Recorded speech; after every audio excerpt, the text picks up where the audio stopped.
Hello, and welcome to another episode of Thrive Stories. I am your host, Margi Delin. So happy to be here with you. Grab a cup of coffee, or if you're listening, head out for a walk. Let's cozy up and enjoy another story of thriving. And it's a special one for me in particular today. But before we dive in, let's mosey on over to John. Hey, John, how are you over there? Hi, everyone. Hi, Margi. Hi. This is fun. How are you? It's so lovely to have you be hosting Mormon Stories today. And it's nice to be your partner in life.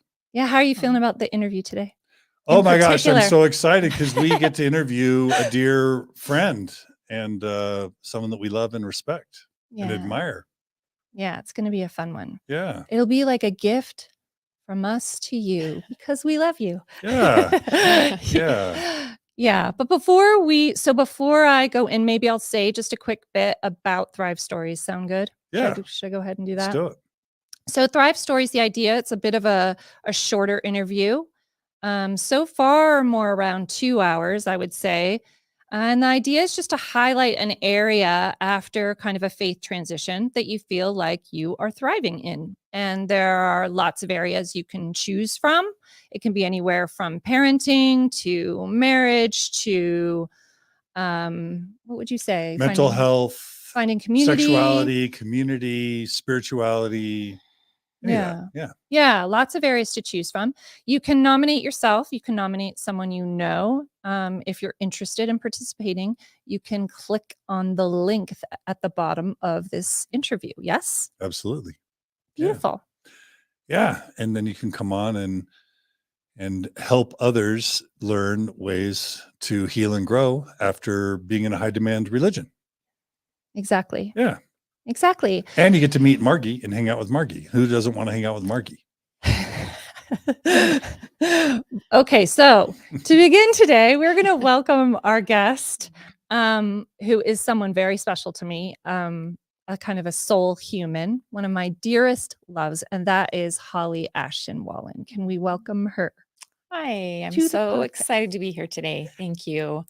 I love you. I love you. This is special for me. So thank you. We are grateful you are here. So we know you.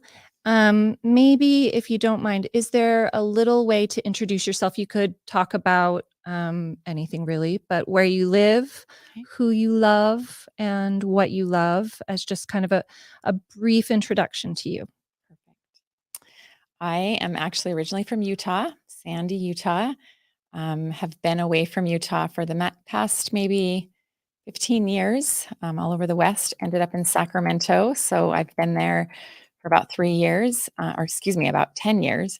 I've got 3 children, single mom. My children are my loves, my challenges, and my greatest teachers. I am just trying to rebuild my life and rediscover some things about my life. And I'm super glad to be here. So we're excited. We're excited to just kind of dive in here.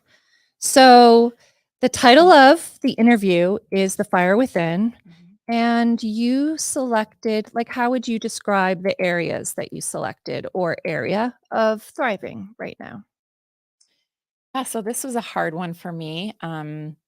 But I just kept coming back to this idea of passion and what that has meant to me at different times in my life, and how that relates to this fire within, this like desire, this burning sort of just like wanting to do something with your life. And I've just had that ever since I was a young girl. It's kind of changed at different times in my life, the way that I've understood passion and how that showed up for me. So I'll share a little bit about passion today and my own rebuilding and what that's looked like for me. Yeah, that sounds great. Yeah. When we're talking about passion or fire for you right now, let's say, if we were going to kind of take a snapshot of what that means to you, what it means to when we're talking about that, just so everyone kind of has a sense of what we're talking about.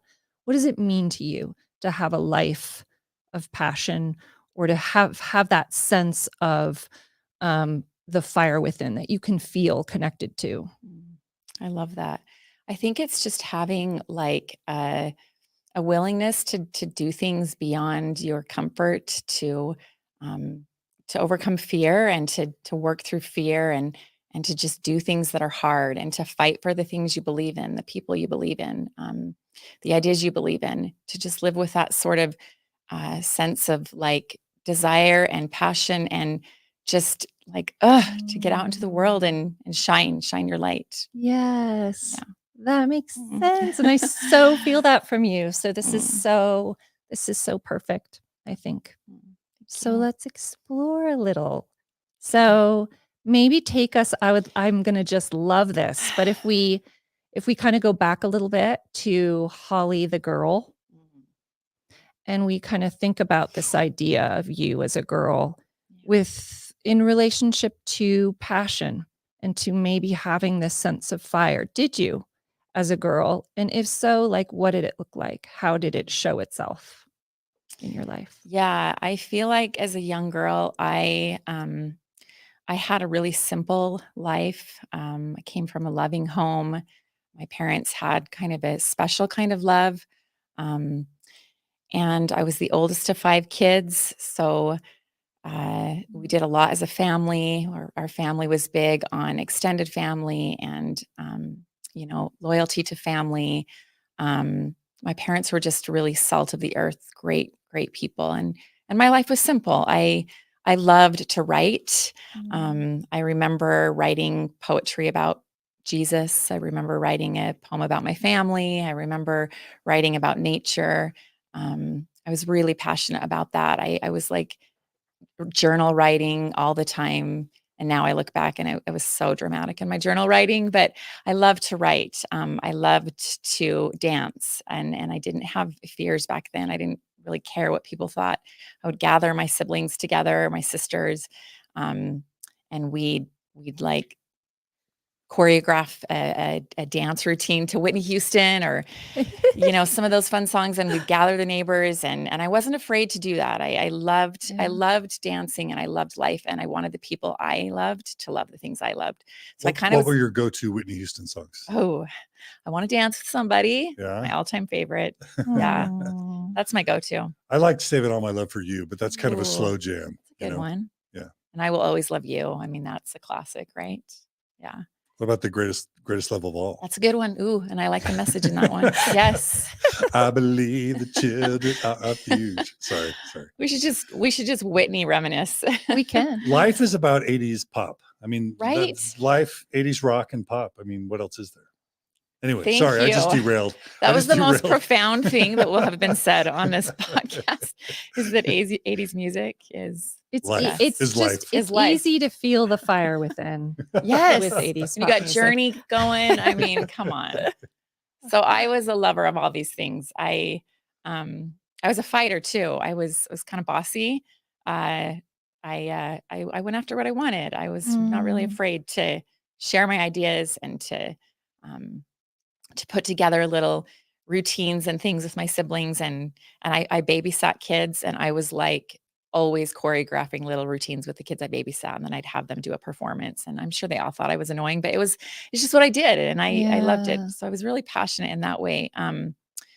I loved nature. Many of my memories from growing up just revolve around settings, being in my grandmother's backyard, lying on her trampoline, being in my parents' yard under the cherry tree, writing, a sprinkler, running through the sprinklers, and just being carefree. My life really was pretty simple and carefree in that way. And it had a slowness about it that I don't think I recognized then. But I Yeah. discovered later in life the beauty of that slowness of my Yes. upbringing. So Yeah. Being kind of outside time, yeah. just Yeah. having moments of being. Is that what you mean? Yes, just moments of being. Yeah. Yes. Oh, that's beautiful. Yeah, I noticed. So, in the synopsis, I remembered you describing being a lover, fighter, and dreamer. Do you remember what your dreams were when you were a girl, or what you would dream about? Yeah, I mean, I dreamt about writing. I dreamt about writing, and so I wrote. I did. I wrote when I Yeah. was young. I didn't need anybody to tell me I was a writer. I just did it. Yeah. I dreamt about that. I dreamt about I dreamt about love. Like, I was a total romantic at heart. I dreamt about love. I would listen to my Chicago journey and I would dream about I would dream about love. I just kind of had that in me. Yeah. I loved life. I think I was a fighter in that I fought my parents a little bit. I was the oldest and bossiest, and I just kind of had this fight in me, Yeah. but also this kind of soft, loving side to me. Mhm. Um, and I was a dreamer. I was a dreamer. Mm, I love that. So if we were gonna kind of follow that through as you grew up and kind of maybe if we were gonna head into adolescence, right? So a little more social programming probably, right? Yeah. Family programming, school. Like if we were gonna kind of get a snapshot of fire within, Mm. passion, then. And it probably does change for all of us, right? As we're Yeah. socialized, as we're conditioned to show up Yeah. a little bit more to get our basic needs met. Did it change? And if so, kind of how for adolescents? So maybe high school? Yeah, I would say those were the years when I did start questioning myself more. I was the girl who tried out for all the things. I never stopped trying. I tried out for all the things, but I didn't make them. I would like get close and I didn't. But I just kept trying. I just kept fighting and didn't give up. But I started to buy into some of the stories that we all buy into, like I'm not enough, Mhm. you know, and I bought into that, and I think that's when my young girl confidence started to shift into some insecurity and some questioning. But I had a lot of friends. People were drawn to me. I had a lot of friends always, and I had a great time with my friends. And I really wanted to be dating. I wasn't dating a lot in high school, um, and I had a crush on this guy named Kelly, and everyone knew about it. Um, but I loved my high school years. I think I had a confidence, but I also had started to develop some messaging that had me feeling some insecurity. So that was like a good time in my life and happy time in my life, and also a time where I started questioning myself a little bit and maybe buying into some of the things that we're taught. Mm. So in looking at kind of the fire, was the fire still kind of raging then? Or are you feeling like it's kind of up and down, kind of mixing with I feel like sometimes I still had that kind of fire within me. I feel like I was adventurous and I loved doing things with my friends. We would do silly, like rebellious things. So I think I had that kind of still? fire within me still. Yeah, definitely. Mm. Are you comfortable sharing some of the teachings or messages, explicit or implicit, that you feel may have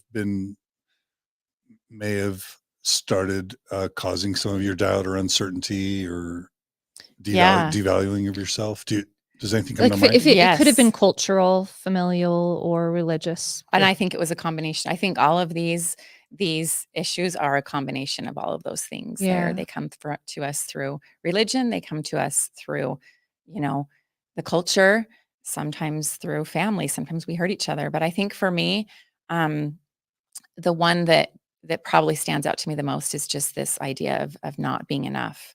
Um, Mhm. and I also think like there was an unlearning of trusting myself. There was a like, you don't know, but we know the answers. And so I stopped sort of trusting my own self and started listening to people that I respected, people in the church, people in my family. I have wonderful aunts and uncles. I had wonderful church leaders, but I really started to listen to them, and I started to listening not just to them, but to the messages that they were giving, in um, in church and stuff. I started listening to those things, and um, yeah. So I think the not enough one and the just listening to other voices above my own would be the two that stand out the most. Mhm. That shift from kind of internal Yes. to the external, Yes. Really trusting kind of and moving away from yourself yeah. as the yeah. And I was taught to like it was important in my home to respect people. respect was always something that was instilled within me. And so I respected other people's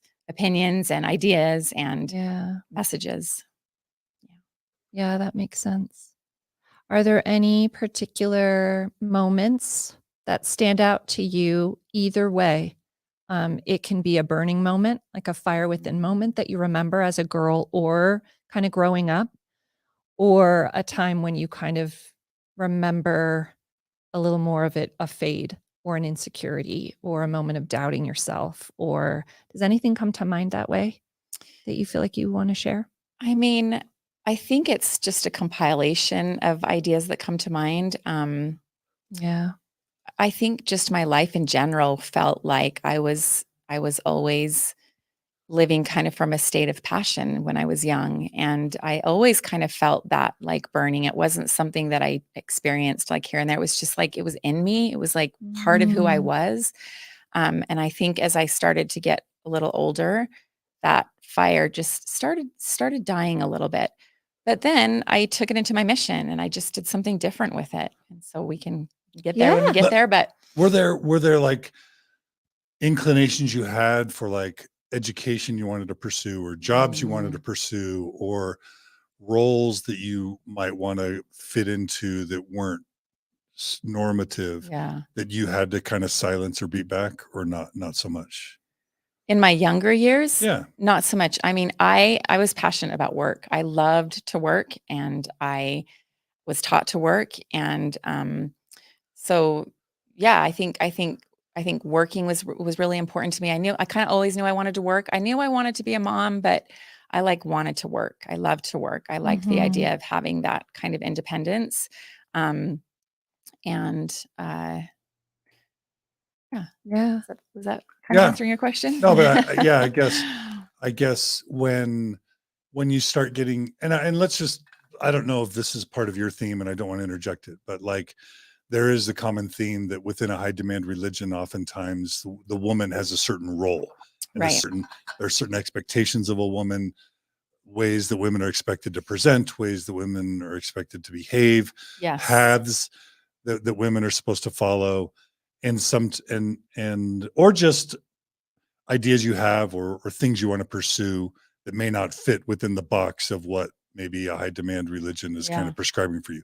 And so I'm just wondering if there are moments, if there are inclinations you had that you had to kind of beat down, or goals or aspirations for yourself that didn't quite fit in the box that kind of your culture had for you, or was it more just not as explicit but just kind of a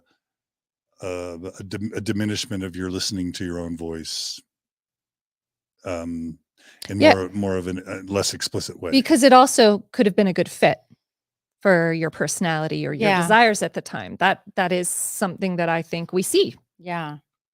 Yeah, I mean, I think as far as like messaging from society and the church in general, I knew from the beginning that I was like sexual by nature. I had feelings when I was young. I felt that sort of passion and fire in that way too. As I got to be older, I do think messages about sexuality definitely had an impact on me. I felt Mm. confusion. Um, I felt like I was having to suppress some of my desires, but also I was like kind of a late bloomer.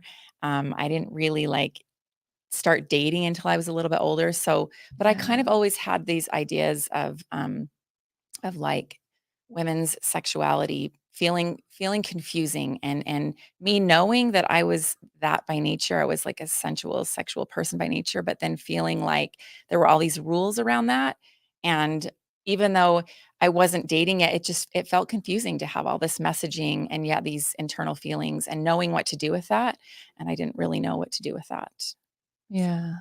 Hmm, Yeah. Yeah, that okay. makes sense. Okay. Yeah, would you say that it kinda still lived in you or you disconnected from sexual or sensual feelings then I think that shift happened after I got married. after you got married? Yeah. Yeah. Yeah. Yeah. I think so. Mhm. So what I'm hearing is kind of you had a span of time in your life where it sounds like you had a good deal of space to develop that and nurture that passion and fire. Yeah. Is that how you kind of feel? Yeah, I do. Yeah. Yes. Okay, so then moving maybe a little bit more into young adulthood, you kind of mentioned your mission, and so you were saying kind of that passion and that fire maybe changed a little, changed Yeah. direction. How so? And I was not somebody that thought I would go on a mission. I got out of high school. I went to college, got my associates, was working all of that time.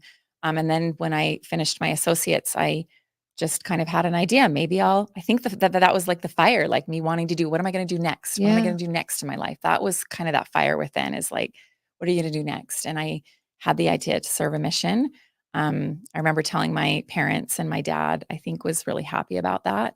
Um, he had 4 daughters, and he was a missionary and loved his mission and had a strong testimony, and so that was something, in a way, I felt really connected to my dad, to my family. I think they were so supportive of me going on a mission. I had uncles offer to help pay. So I felt like this was kind of that next fire and not something I'd really ever wanted to do, but so I went on a mission, and I realized soon into my mission that this was hard, and the idea of coming home never really dawned on me, but it was hard. It was hard work. Um, Mm. I felt like a lot of guilt on my mission for, like, in hindsight, really silly things. But I also loved being, like, a representative of something. Um, I just loved that sort of idea of, like, I am part of something bigger and I represent something bigger than me, and I took that kind of with me into the mission field, and I took that lover in me, and I really loved the people. I really grew to love the people. Um, I wrote letters on my mission. That was back when we wrote. We didn't Mhm. email, and I wrote a lot of letters to my family, long letters about my experiences. Um, about the hard parts, about the beautiful parts. So I did kind of get to, like, do some of those things that, I loved during my mission, but it was also a confusing time for me and a hard time for me. Um, but I made the most of it, and I'm really grateful that I had that experience. I really think that is also where I developed a testimony of the church. Mm. I grew up it being more about family and sports and simple things, and then the mission for me was really where um, that fire within was me wanting to know the gospel. It was me becoming passionate about the gospel and learning and sharing it with other people. Yeah. Yeah. Yep. And Mm. it's worth noting, just from a historical perspective, that this was during a time where most Mormon young women didn't serve missions. Right. And oftentimes there was a cultural perception that when a Mormon young woman chose to serve a mission, maybe it was because they had gone to BYU and couldn't get Mhm. married. And it was like a way to do something, maybe to have a last ditch effort to find a husband before, quote, you're, quote, too old. I mean, this is all awful stuff. Right. But nowadays, young women, there's more Mormon young women missionaries than young men.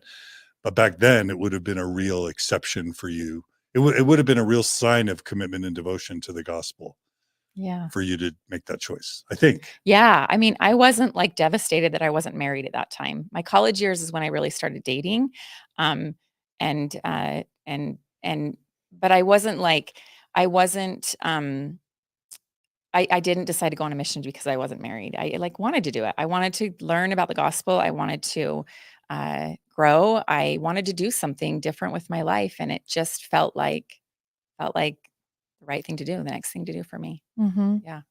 So that passion engine is still really going strong at this Yeah. stage. So at what point does that change? At what point does that sort of fire, Mhm. right? Kind of that you notice, like, retrospectively thinking. Mm. But, what are the elements that you kind of pinpoint now Mm. as kind of creating this change where you couldn't really access it or you feel like it changed for you? Where are we and kind of what are the factors? Yeah, I mean, I think that when I got home from my mission, for the first time in my life, I felt like I was, like, being seen. I had, um, I felt like I was, like, well respected, and seen for what I had done. And people that had not paid attention to me before my mission were now paying attention to me. And it felt good. It felt good to feel like I was Mhm. home for my mission and starting to be seen a little. And so I think I had this idea that my testimony, my Mormonism was such a big part of me being seen. So I really went kind of full in on the church and became very passionate um, about the church, and that was a big part of my adult life. I also got married during this time, Mhm. and my husband Kelly at the time, he was kind of this guy I had a crush on in high school, and he finally gave me the attention I wanted. He finally saw me. He finally saw me, and that felt good. It Yes. felt good to finally be like chosen to be Mhm. to be seen. And I felt that. I felt that when I got on for my mission. I felt it by the person that chose me to marry him. I felt like I was like seen, and that felt really good. Yeah, Yeah. yeah. Beautiful. So you're kinda on your way. So you're now married, Mhm. and give us a little kinda slice of life of all in and what that looks like, and, um, you know, where the turn, or if it's Yeah. kinda slow, kind of over years, but what that change looks like. Mm. So life then looked like, being all in looked like Yeah. what for you? Yeah, so when I got married, I was all in on the church. Um, I was working, and really loved what I was doing. Kelly and I wanted to start traveling, and I had Mhm. not traveled much as a child other than camping. So I was like, well, maybe I can get my foot in the door with travel. So I, through some different paths, actually through a connection for my mission, I ended up getting a job in the travel industry, and that was awesome. And then for the next 20 years, I worked really hard, and I loved my job. I was raising, or I was having children at this time. Am I okay? Good, good, good. um, I was having children at this time, so I was married. Um, and let me go back a little bit. So got married, got my foot in the travel industry, felt a lot of passion about that. Um, I didn't have this like burning desire to have kids. In fact, I kind of wanted to like push against this idea that you're supposed to get married and have them. Um, and so I didn't have kids for a while. Kelly and I waited for 5 years before we started having kids. Yeah. And he was going through all of his schooling. When we got married, my intent was to go back to school, but that didn't happen. His schooling became kind of the thing. He Right. was in his undergrad and then actually ended up going to law school for a little bit of time, then left law school, and several years later went to medical school, and then that comes with a lot of years of training. So Mhm. that kind of became my life, was kind of following Kelly around, supporting his career, but still working all during this time, and having children during this time. Really, really staying involved in the church during this time. So my passion became about my family, became about my work, and became about the church. That's what I was passionate about. Um, and also during all of this rebuilding, which was beautiful. I mean, Kelly and I were building this life together, and I was proud of the life that we were building.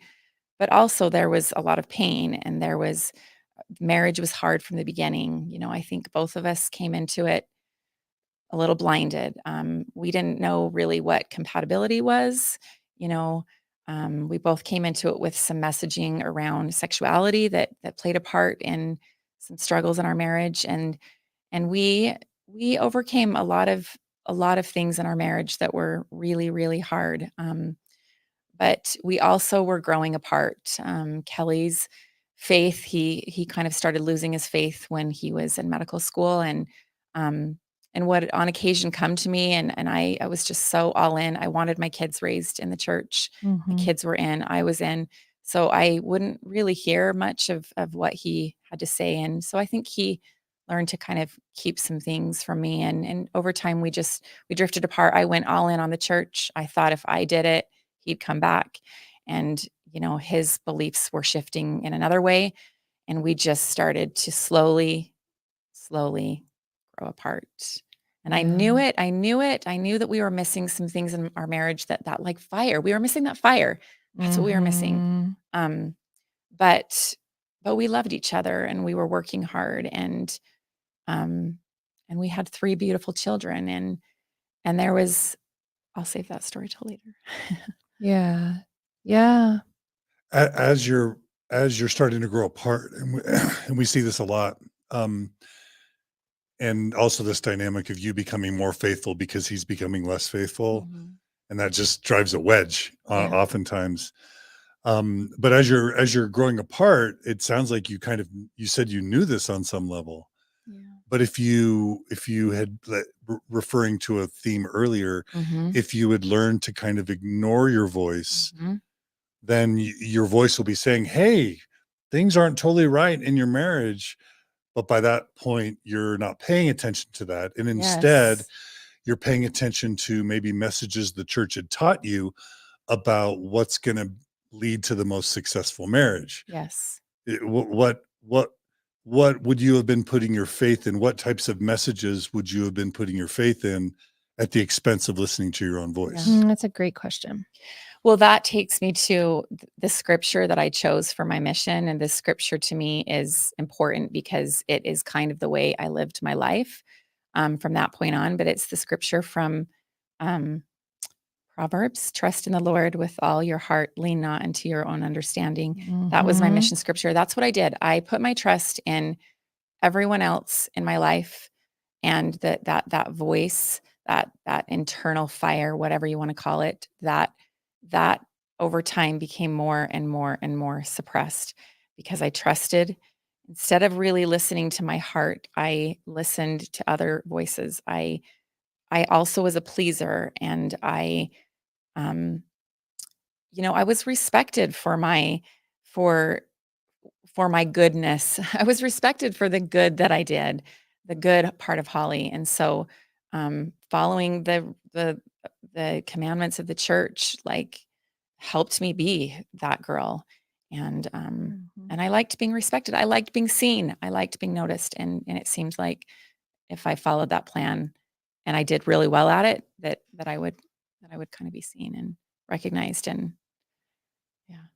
So and this is just really important. So thanks for letting me jump in a bit. So just quickly, we don't tease out enough this idea. You had that quote about trusting God, Mhm. and there are some people that leave Mormonism and retain their belief in God and their connection to God. I was having Mhm. breakfast with my mom this morning. She's like, "I believe in God," and I always have. What did listening to God mean at the time for you? Because sometimes when you're really Orthodox Mormon, Mhm.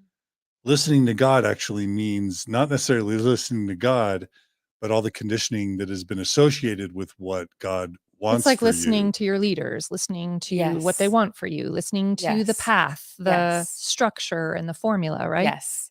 I would say it was more about me trusting in leaders, me trusting in I was the person that watched General Conference, and I got all the tears and all the feelings from all the talks, and I trusted those people. I trusted that they knew what was best for me. Mhm. And some of that was true. Some of what they taught was beautiful and true and really good for me.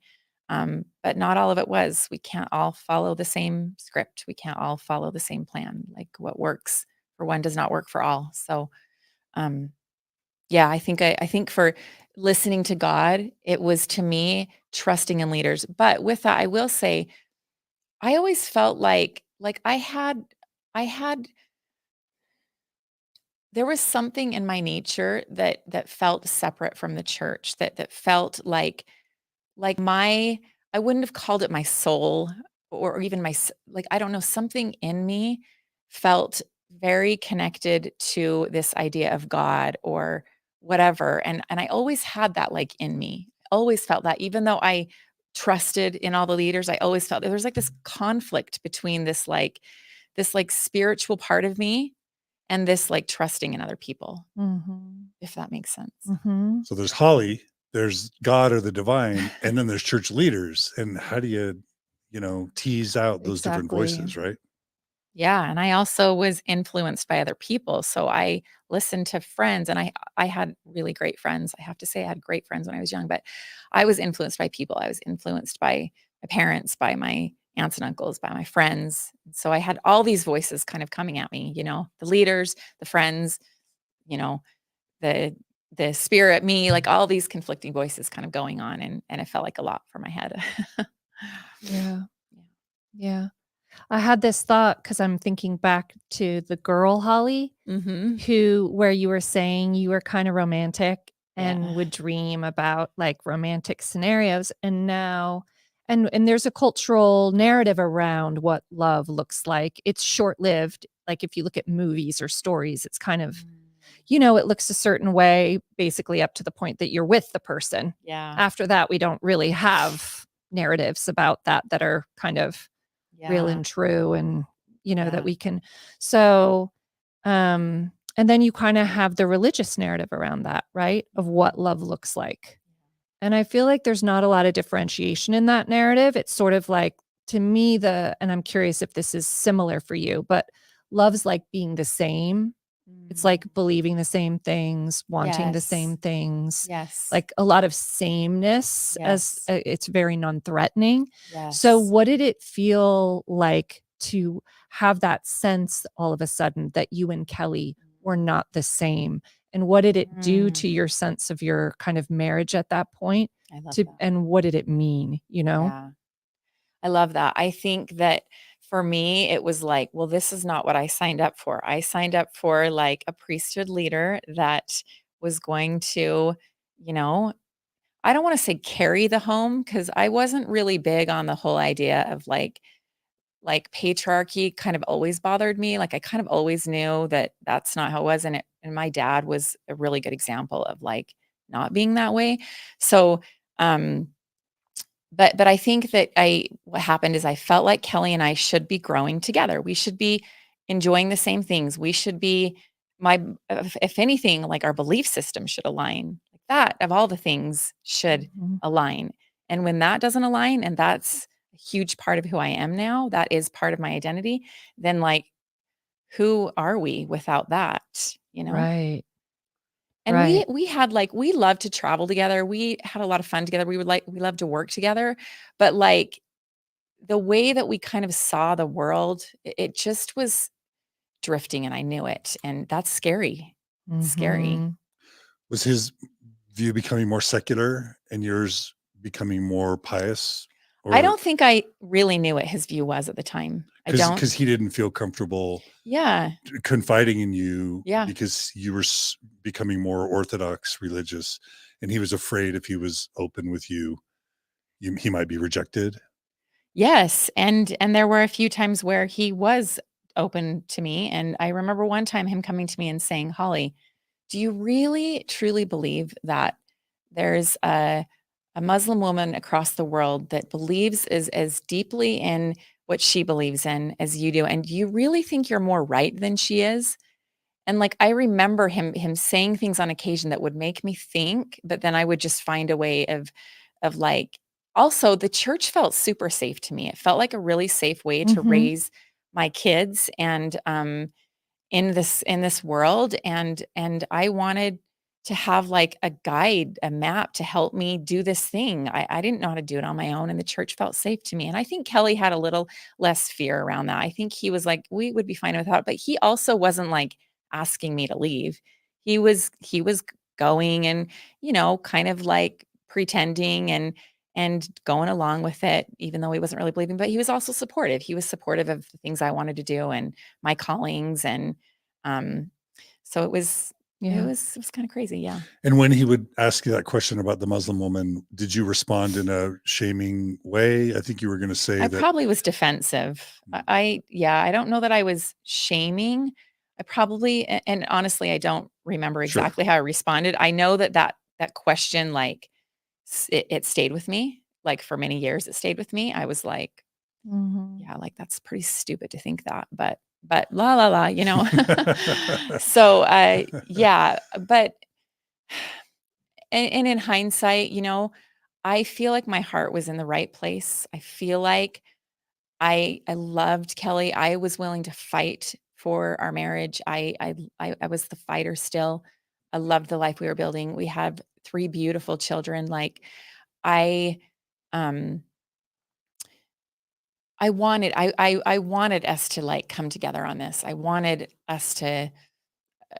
him to come back. It would just make it would just make life easier if he would just come back and we could just do this together. And the Mhm. irony is like doing a lot of that time alone in the church is actually strengthening for me. And I had to like really, I can say that in hindsight. Like I think a lot of that time when I was the one getting the kids up, the one doing the callings, the one like I think it was hard and I had some resentment about that for sure. But it also is what strengthened me and what kind of built me, you know? Mm, yeah, during that time. It's so interesting to look at that, like, paradigm or the rhythm between what oftentimes happens is someone leaves or is kind of questioning within a marriage, and then the other, because it makes so much sense, because as that person differentiates, of course the other person is like, safety, Yeah. safety, like danger, danger. Things are happening, to double down, Yeah. right? So where do you go? Where do you go to? You go to the structure, you go to the, and it creates this just intense, yeah. Um, I'm curious, just because I didn't know this Holly very much. This is before Mm. we met, but like when you were all in this stage and seeking safety, like tell me what it looked like, all the things that you carried at this time for your kids, as a Mormon woman, as a mother, callings wise. Like what did it look like, and what did it ask of you? I mean, the church both gave me a place to shine, and it did. I had a lot of opportunities. And the church also took me away from a lot of things. And I said yes. I was like, I will say yes to all the callings, and I will show up every week for church, and I will go to the meetings, and I will, and it wasn't even because I felt like I had to. It was because I like wanted to. I wanted to give my heart to the church. And I wanted my kids to see me doing that. I wanted them to see me willing to like put my heart and soul into the things that matter to me. I wanted them to see that. I just lost my train of thought. Yes, it I, happens. Okay, it happens. I'm dying to ask you this question. If you're looking back now at sort of Orthodox Holly, Mm, and push comes to shove, it's like, oh, you're forced to choose. Kelly's like, look, I don't believe it anymore. He comes out to you fictitiously and says, I don't believe it anymore. Me or the church? What was more important to you at that time? mm. If we could go back and just give a microphone to Orthodox Holly and say, Holly, what's more important? Oh, ultimately, what's more important, Kelly or the church? What would you say at that moment? Honestly, I never felt like I had to make that choice. Like Mhm.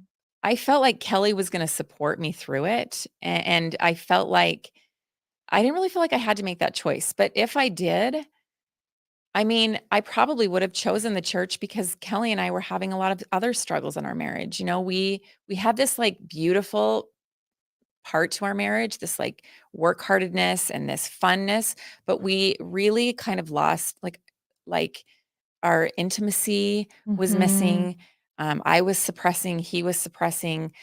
We never really had like great um, we both just came into the issue or the marriage, I think, with some issues. We didn't have like I don't think we had a healthy, real understanding of sex. And so that was kind of a struggle for us from day one.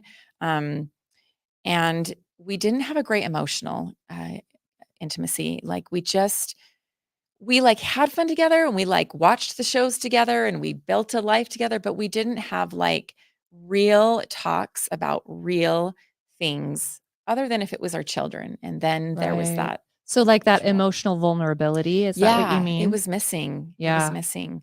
I don't think I felt safe. And I think Kelly didn't want to share that part of himself. I feel like we didn't have the ability to be really vulnerable um, when we were in those times. We didn't know how to do it, you know? And where Yeah. would you have ever learned that that was an Exactly. important part of marriage, to be vulnerable? Where would you have Yeah, learned that? It certainly wasn't one of the lessons we were taught it growing up wasn't. by our parents or by our church. True? I will say this, I do feel like I had a really good example of parents who had like a vulnerability and a softness and something to their marriage. And that was part of what gave me this young girl hope of like real love and like true love. I don't think I appreciated that when I was as a child as much as I do now. But, um, I wanted to have this kind of like love in my marriage that was like beautiful and connecting and respected. And it just wasn't that way. So that was so hard for me because I Mhm. loved us. I loved what we built. But then it was like, but neither of us are really like in love. We're just committed and we're going to do this. But like we're Yes. not really in love with each other. In fact, are we even really like good friends? You know? Yes. That is so real, I feel like. And this is where I think it gets so tricky is this idea of love. Cause I think, okay, I'll just speak for me for a minute, but growing up, it's just like if you love someone, you marry them. It's Yeah. like that's the narrative is you fall in love. If when you love someone, it's never like you are going to love a lot of people. Yeah. Like love is part of the human experience. There's a lot of love to be had. And not every love should you marry or partner Right. with or connect with. Right? Love does Yes. not mean compatibility to create a life and a family Yeah, with. you're saying you need more than love. Love Yeah. isn't enough. So sometimes. But that's not something that I connected to at that stage at Yeah. all, right? It was just like, no, you get to love someone and you marry them. That is what Yes. happens, right? Yes. And then the problem is that when you realize the love that you need is not there. It's just not Yes. there. But then you I loved Kelly. I loved what we built, but this other kind of love, whatever you want to call it, like it was missing and I knew it and he knew it. Yes.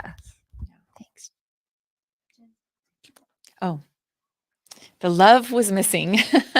Yeah, I think and it's not even the spark. Maybe it's the fire. Maybe it's that like that fire and look, I know that we go through periods in all sorts of relationships where there's like highs and Yep. lows, there's It's like given flames enough and then time. yeah, Yeah. it's not like it should always be just on fire. But I think that there is just a feeling that you have when the love is really there and Mhm. you know it when it's there. And I knew that it was not there anymore. And Kelly knew it was not there anymore. And we Mhm. would throw around the idea of divorce sometimes, but and we fought like we we fought. We're both passionate people. We're both like really strong, passionate people and opinionated people. And we just fought a lot. Like we were fighters. It was yeah, Yeah. we fought. And some of that fight I think is what kept us going and what kept us holding on Mhm. when we wanted to give up because we went through some challenges in our marriage, infidelity, betrayals. We went through a lot of that stuff, and but we fought through it. We fought through it, but that piece was missing. Mhm. That piece was missing, and I kind of felt like I when I got home from my mission and Kelly like paid attention to me and wanted to marry me and like chose me, I felt like he was not choosing me anymore. And that sucked to feel like so chosen and then like not chosen. Even though he was with me and committed to me, I didn't feel Mhm. like he really was choosing me. Why not? Just because he was so busy with med school and I mean, we were both busy. If you asked him, he would say the same. I don't think Holly was choosing me. I mean, I think we were both choosing everything else. We were both Mhm. choosing our careers, our children, the church, whatever it was, we were just busy. We were like so busy. Um, Between our lives, we were just our kids, we had our kids like signed up for all the things, like all the things. And I was just so proud of how busy I was. I look back now and I'm like, oh, it's so silly. But at the time, you're just kind of priding yourself on this climbing the ladder, this building this life, this, you know, Yeah. we have this plan for our kids. We have this plan for our life. We're going to do all these things. And you just keep building and doing it and chasing and climbing. I think Margie and I can really relate to a lot of what you're describing because I think and there's differences, but we definitely had those moments of super busyness and maybe not the emotional connection we wanted. But I'm thinking about the Orthodox Mormon mindset. And it's not like you can be raised to adulthood in Mormonism, have several kids, and never have heard of Harville Hendricks, or never have heard of Esther Perel, or never have heard of John Gottman. John Gottman, Yeah. any of the real marriage experts that will help you understand if you want to fix and repair Yeah. and learn to develop emotional intimacy, you would have never heard those names ever. And instead you would have been taught, therapy is questionable, and trust your bishop. And if you've got problems, go to your bishop, or live the gospel better. And I'm not trying to like talk bad about Mormonism. I'm just saying there is zero culture in Mormonism to like even know the names of who the experts would be Yeah. to figure out how to make your marriage better, let alone the confidence or the recommendations to learn from the experts. It's literally just double down on righteousness. What are you doing? Your family prayer? Right. Are you doing your scripture study? Are you serving in your calling? Are you paying your tithing? And somehow you would be under the impression that would be your best shot at making your marriage better. Am I Yeah. wrong? That's how my Mormon experience was. Yeah, I mean, I definitely think that I felt this kind of like, if I commit, so in a way I chose God first, because I felt like if I commit to God, if I commit to his kingdom, his church, that way, then he will help my marriage come back together. Like, as if it's somebody else's job to like, by Mhm. me earning this, it's his job to like help my marriage come back together. It was like, no. So to me, it was all like this belief system in me that could even work, that it was mine and Kelly's job to make this thing work. It wasn't my goodness or my doingness in the church. It was like up to us. And we tried. We did the best we could. Yeah. We tried to communicate, but I don't think either of us had super healthy communication skills. And when you're in the fire doing this work, it's easy to think you're like, we know how to communicate, we know how to do all these things. It's like, but in hindsight, I can be like, we didn't know what the hell we were doing. Like, we just did not Yes. really know what we were doing. We just we were doing our best. That's all we were doing. We were doing our best with what we knew at the That's time. right. Yeah. That is the human, Yeah. that like what it means to be human. It's like we don't know what we don't know, Yeah. right? At the Yes. time that we don't know it. We just don't. Yeah. Yeah. And to think about that during some really challenging moments in our marriage, when Kelly and I needed to come together, you know, I was going to the bishop to talk to the bishop about things, about like it's just so Yes. not the way to do it. But I didn't know what else to do, like I didn't know what else to do. So I would talk to family, I would talk to my bishop, I would what am I Yeah. supposed to do? And I think somewhere deep in me, like I just kind of knew that like this marriage might not last, but I wasn't willing to stop fighting for it. And I was scared. I was so scared. Like everything I've done my whole life, everything I've prided myself on, like work and the church and my kids and like everything I prided myself on is just going to come apart. Like that doesn't seem fair. Yeah. It didn't seem fair. Yeah. Sorry, I don't know where that came from. A good place. It's so effortful though. It's so effortful, I think. And I hear a lot of the roles thing as well in your and Kelly's Mhm. life, that I think it takes so much work, I think, to make those roles work as well. And I think there is a taking away from each other in roles as opposed to kind of a real partnership. I think Yes. it's this dividing and conquering, but Yes. they're different worlds. They just are, Mm, you know? that's so beautiful. That is what we did, is instead of a partnership, it was divide and conquer. I do these things, you do these things. And I'm kind of mad that you're not helping with this thing because you think you should really be Mhm. helping me, but I'm just going to do it and you do your thing. And meanwhile, you're building up all sorts of resentments towards each other that you don't even know are there, Exactly. because you're playing roles. Yeah. Yeah. And the only point I'm trying to make is that if I could wave my wand to make every religion healthy, there would be a culture of like, hey, oh, you want to make your marriage better? Harville Hendricks, Esther Perel, John Gottman. Here are the books. Here are the experts. Here's how to do it. Maybe we'll have a special Sunday school lesson about making your marriage better. And it's not about necessarily reading your scriptures and praying. All I'm saying is you guys maybe wanted to make things better, but you weren't in a culture that actually was pointing you to the resources where you actually had a chance to make it better. Yeah. Even if you wanted to. You were in a culture that was saying, well, double down, pay your tithing, serve in your callings, read the scriptures. And that in the end, those things don't help, actually. In fact, they may have been driving a wedge between you and Kelly instead of actually helping. I'm not Yeah, trying to but- impose this narrative on you. It's just No. something I've seen a lot. I agree. And I think here's the paradox about it is that, yes, they're not teaching you these things, but they're offering all these other great things like community wherever you go, you know. And then when I was mid 30s, I was pregnant with my third daughter. Kelly had just found out where he was matching for residency. So we were going to move. We're like in this crazy period of I'm working with 2 kids. He's about to find out where he's going to residency, and I get cancer.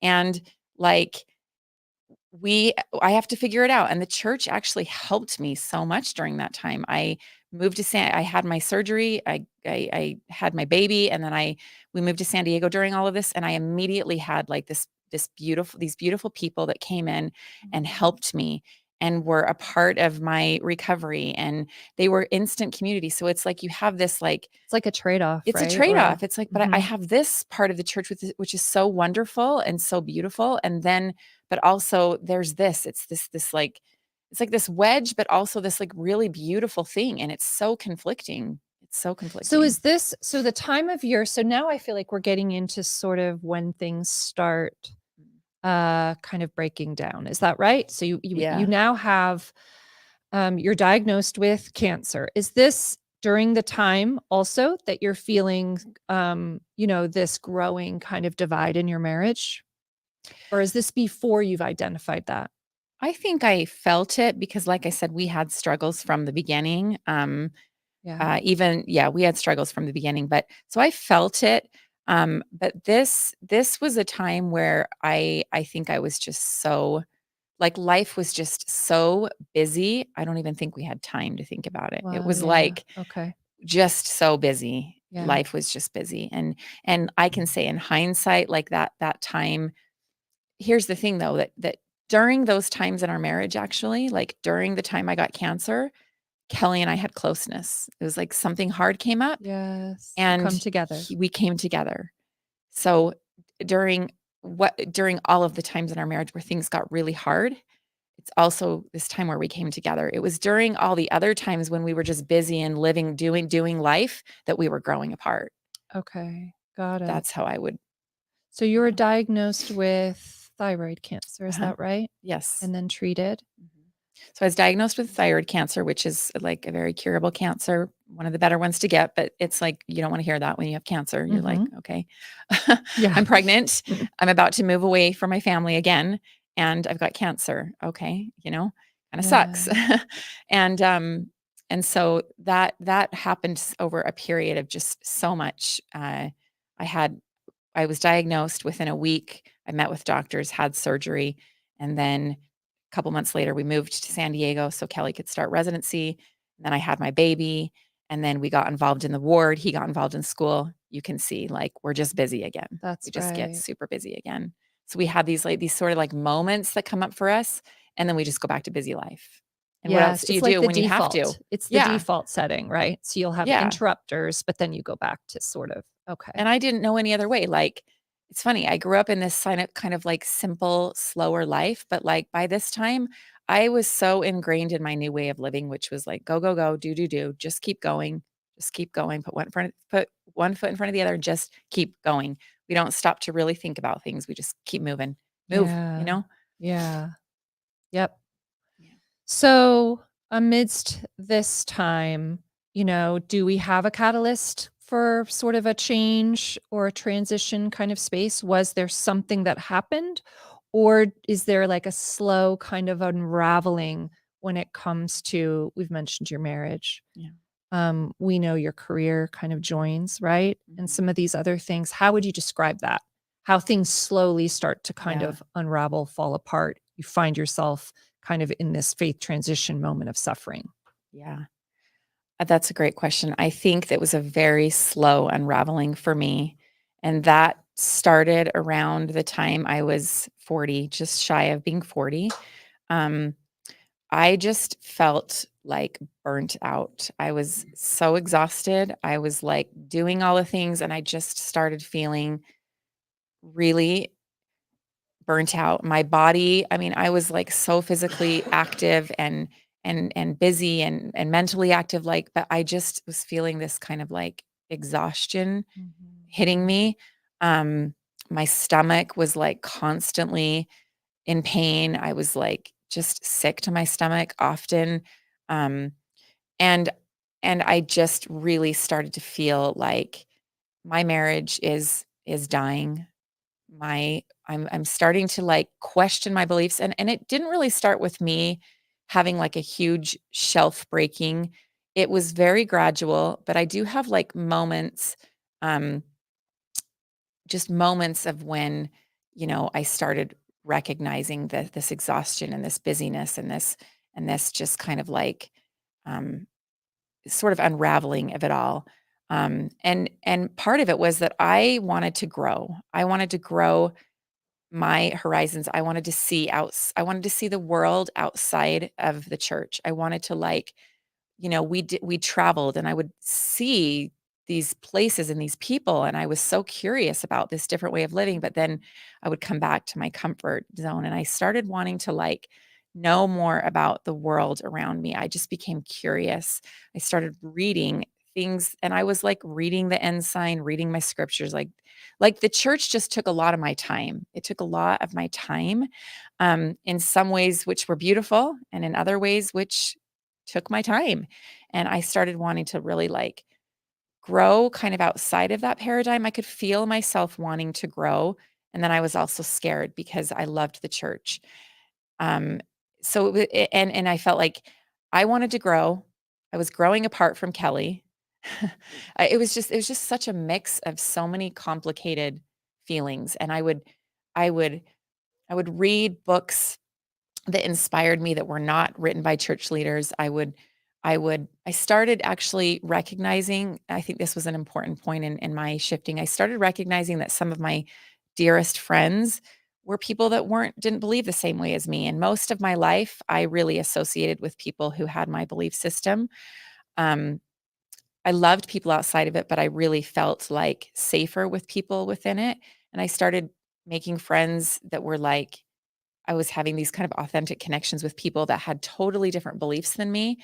And I loved that. I loved the idea of like, these people think so differently than me. And I actually feel like I can be so myself. It was just this like kind of this expansion taking place in me of wanting to grow, but also wanting to stay and be this because I was like we would move places, and I was not afraid to tell people I was Mormon. I was not afraid to like let that part of me be Like known. lead. Yeah, because I was actually proud of that part of me. It was the part of me that was seen and recognized, and so I was not afraid to shine in that way. I was like kind of a missionary minded, not in an annoying way. Like I didn't really have this burning desire to like bring all these people into it, but like I was proud of my Mormonism. I was proud of who I was, and so I took that with me wherever I went. Yeah. I just got a little sidetracked again. Well, I'm curious because in the beginning, like a little bit ago, you were talking about kind of there being a period of time where, you know, the role and kind of you kind of double down with the church and feeling kind of invigorated or emboldened or energized within. And now we're kind of at a new space, a space of feeling a bit more tired, Mhm. more fatigued, right? Yes. A heaviness kind of Yes. that you're walking with. Is it feeling different now to try and do all those things? Yes, because it's feeling like my heart is not really in it anymore. It's feeling like, I'm just like it's one thing to do something when your heart is in it. It's another thing to do it when you're like, heart's not really into this thing anymore. And but also like I had this one moment that was very pivotal during all of this kind of like me recognizing my tiredness, me feeling exhausted. There's this whole idea of being chosen. Um, Mhm.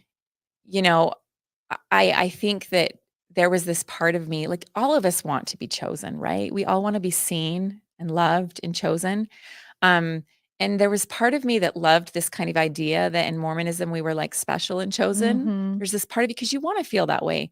But as I was going through this period of shifting, that belief or that feeling just did not feel good to me. And I remember this one time I was we had traveled to Utah. This was in my early 40s. We had traveled to Utah to come visit family and go skiing.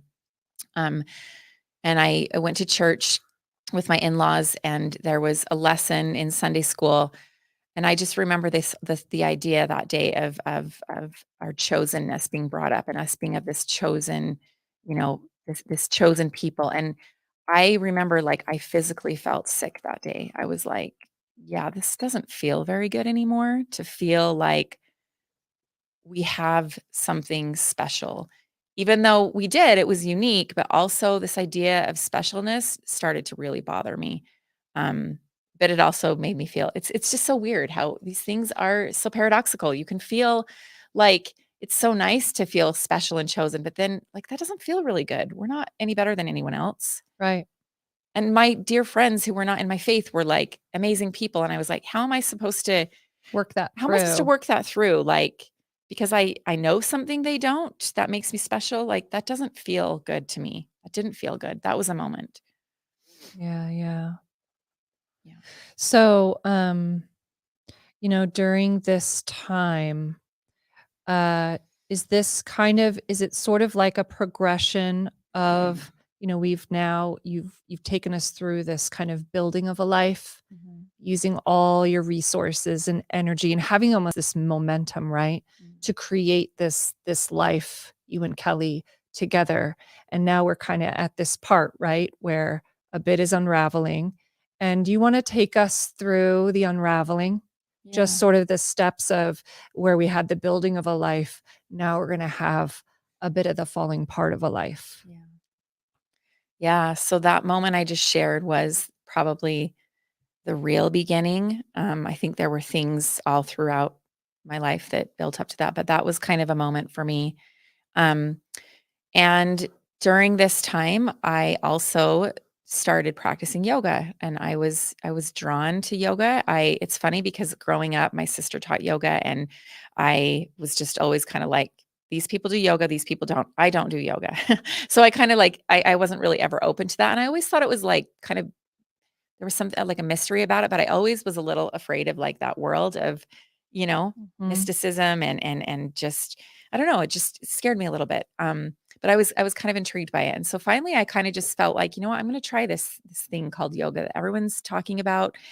People that I love are talking about. I'm going to try this thing. And so I started practicing yoga during this time and that that was a very pivotal part of my sort of unraveling because I would go to this new practice and I didn't know what I was doing, and it was really really hard for me, and I had to like I had to like feel like I had to start feeling again when I would be in my practice. I Mhm. would really start to feel like all of these feelings and they were hard. Like I was really recognizing and when I would go to practice and I would be on my mat, I would be in a certain pose or I would be in a called to a place and I would just feel. I would just feel like the kind of the unraveling of what was happening and the confusion but I would let myself like I wasn't trying to like push it away. I wasn't trying to just stay busy. I was like letting myself sort of feel these things. And I Mhm. had this one moment where I was in child's pose and child's pose is this beautiful kind of metaphorical idea of being like a child and you're humble and you come down to earth and you place your forehead on the mat and you just rest into the earth and there's this kind of feeling of humility that comes with that. And I was in child's pose and um I could feel like this like burning, this kind of fire within me. I felt it. it was almost like I could hear myself thinking for the first time. I could hear this voice. And I remember having this moment on that day where I felt like, I had trusted in the leaders my whole life. I had trusted in my spiritual experiences, which I attributed to the church. And I had many spiritual experiences, but I had trusted that those were a part of my Mormonism. And that day in that pose, I felt this voice inside of me, or this call inside of me. I don't even know how to name what it is, but it was the first time I was like, that voice that we're taught comes from this external source, this Holy Ghost, this still small voice that comes from outside of me. That is my voice. It's mine. It always was. It always has been. My spiritual experiences do not have anything to do with anything other than I am a human being, and we all have them all the time. It's a matter if we see them or not. They don't have anything to do with our, you know, where we're born or how we're raised. They're just part of this experience. And that was like such a humble and empowering moment for me. Like this humility of like, maybe I've been wrong. Maybe I was wrong. And maybe I trusted in someone outside of me. And also this moment of like, but like, I know better for me. I know that voice is in me and I can trust that voice. And during the next few years, I really tried to learn how to trust myself. And I'm still learning how to do that. That is not, when you've learned how to trust everyone else for so many years, learning how to trust yourself is not just something that happens overnight. It is a skill. That's right. It's a practice. It's a practice.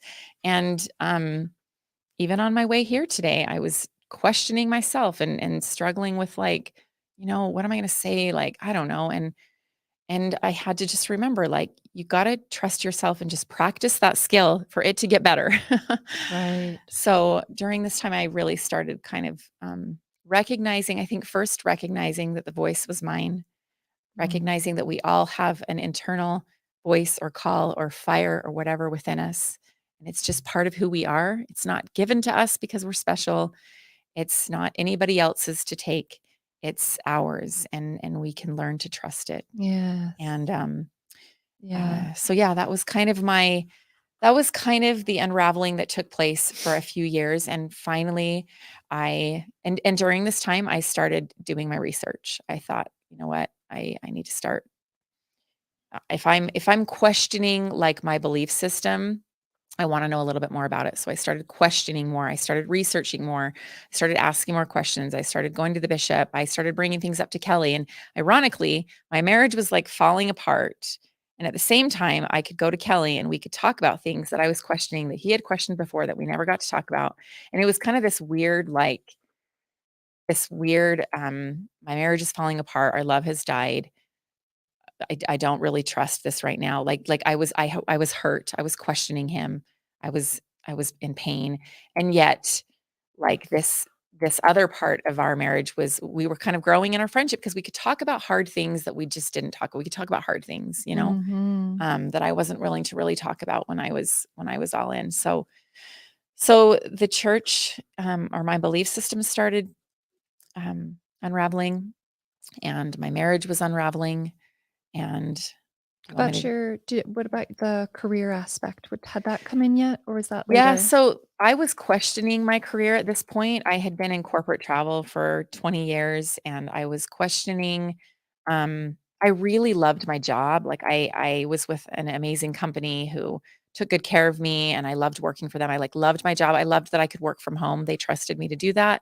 I had some flexibility. It felt good to be like working and to be like contributing, although my contribution financially wasn't that much. It was like it wasn't enough to help us to be able to do some fun things. And so I loved my job, but also I was feeling kind of burnt out. It was like, it wasn't, I didn't have like a passion for it anymore. I didn't have like a passion for what I was doing. So I was questioning my work. I was questioning my marriage. I was questioning the church. And they were all kind of kind of all going together, like at the same time, Yeah. coming in and out of questioning different ones, which was so really I was having this like almost like huge crisis of my whole life because it was like my belief system, my marriage, and my career. Holly, Holly, Holly. That is who I am. So, And identity. and identity. And who am I if I am not these things that I have built my life around and that I've worked so hard for? And that Yeah. was really, really, really scary at first. Yes. Yeah. I can imagine. And you have this like, which I could hear that yoga story like a million times. I know you've heard it a couple Just on times. repeat. Sorry. No, I'm saying I could because I Aw. love it so much. Like it reminds me, your narrative of that reminds me of the poem The Journey by Mary Oliver, Mm, about, right? yeah. All the voices that I know we both love yoga. So all the yoga people Yes. out there. But I do feel like yoga presents like that clearing of stars, right? Where you're able to hear a voice and you realize it's your own. That's what Yes. I kind of view as yoga. So you had like this moment, Yes. this, Yes. and I'm so curious what brought you to yoga class though? So was it, so I know what brought me to yoga initially, but like, was it, you were just curious? Was it, you had a studio by your house and you saw it go up? Was it suffering actually? Like you noticing that this loss of safety, noticing a lot of anxiety coming up? Like what was it that got you in the yoga door to have that Yeah. moment that then allowed you sort of in a way to connect with something that guided you through your life kind of, falling apart the way you Yeah. knew it? I love that question. And I think all of those things brought me to it. But I think in the beginning, it was like I wanted to try something different and new and challenging. And a studio happened to go up near me. And it was like a really cool vibe there. It was just like a beautiful studio. I went and checked it out. And I was feeling like I think there was just something in me that felt drawn to it. It felt drawn to this like um this sort of like there's like a mystery to the practice that there's just this mysteriousness about this practice that kind of drew me to it. What kind of initially pushed me away from it and like kept me safe from that, I was kind of drawn to that the like mystery of this practice. And I could tell that people that really were practicing were um they seemed like just they seemed different. I noticed something about them. And so I started going to classes and I had really wonderful teachers that I really connected with. And I would it was like for me, yoga became it was like an experience. It was like I wasn't just going to a class to like burn my calories. Cause believe me, like before that, I was like the girl checking her watch and like making sure I'm getting, like doing all that. I wasn't going to yoga as much for the like calorie burn as like I just want to experience something different. I want to feel more. And that is exactly what it did for me is it Mm, allowed me to feel. And not yeah. all the feelings were good feelings. They were challenging, but I kind of liked that challenge of like having to go within and and and really have to like quiet the mind and just practice not thinking about everything because I was such a like over Yeah. analyzing, overthinking, overdoing, like that is just how my brain worked. And I loved this idea of like, I need stillness. I need Yes. something to quiet all of what's going on up here. And I knew it. I was drawn to that. It was also really hard. Yeah. Yep. Simultaneous. Yeah. One thing I do think in yoga is, as you're talking about feeling, is I have been to so many classes in yoga where at the end of class, someone's crying, Mhm. or in the middle of class, someone starts crying, Mm. you know? And Yes. I just have such this love for those Mm. people, because oftentimes, they apologize or and I always try to go over and say, Mm. something of comfort, because you're like, me too. Yes. Me too. I've been you too. And it's Yes. part of the practice and you're doing it. You're like, Mm. you're feeling it all, Yes. So yeah, Ah, feeling the feels with there's such a yoga. connection. There's like a human connection that you feel when, whether it's that you're witnessing another human crying, or you're like listening to the sound of everyone breathing. It's like the Yes, the wind. It's like you collective. hear the collective wind, and it's just this beautiful experience of, it's this like very inward experience that you're having with yourself, and this feeling of being embodied when you're like moving your body in this way that is so like flowy, and it's just like this beautiful feeling. And also there's this energy with these people and this Yeah. connection, and it's just this beautiful spiritual, whatever you want to call it, experience. Soulful Yes. experience. And you know what I'm realizing? Also another community. Yes. Like gives you also so this feeling of you're part of something without losing yourself. Yes. Because there is space for the inner as Mhm. well while you're experiencing this kind of collective group thing too. So Yeah. anyway, I just really wanted to ask, did you have something to say? I was just going to say that you would think that any organization / religion would incorporate anything that's healthy and non-threatening. But if I were to ask why maybe a high demand religion wouldn't incorporate yoga as part of a spiritual discipline, it's because of it's very dangerous for you to learn to listen to your own voice. Like a high demand religion wants you obeying, listening to the authority. Yes. They don't want you practicing looking within. Yeah. And it's ironic because Jesus taught the kingdom of God is where? The kingdom of God is within. Yeah.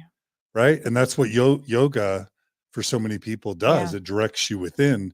And that's actually quite dangerous to a Yeah. high demand religion. And it would make sense why the Mormon church doesn't have yoga classes regularly. Right? Can you imagine Yeah. a yoga class, like before you go into it, like a meditation session before you go into ward council? Like, really? That would be amazing.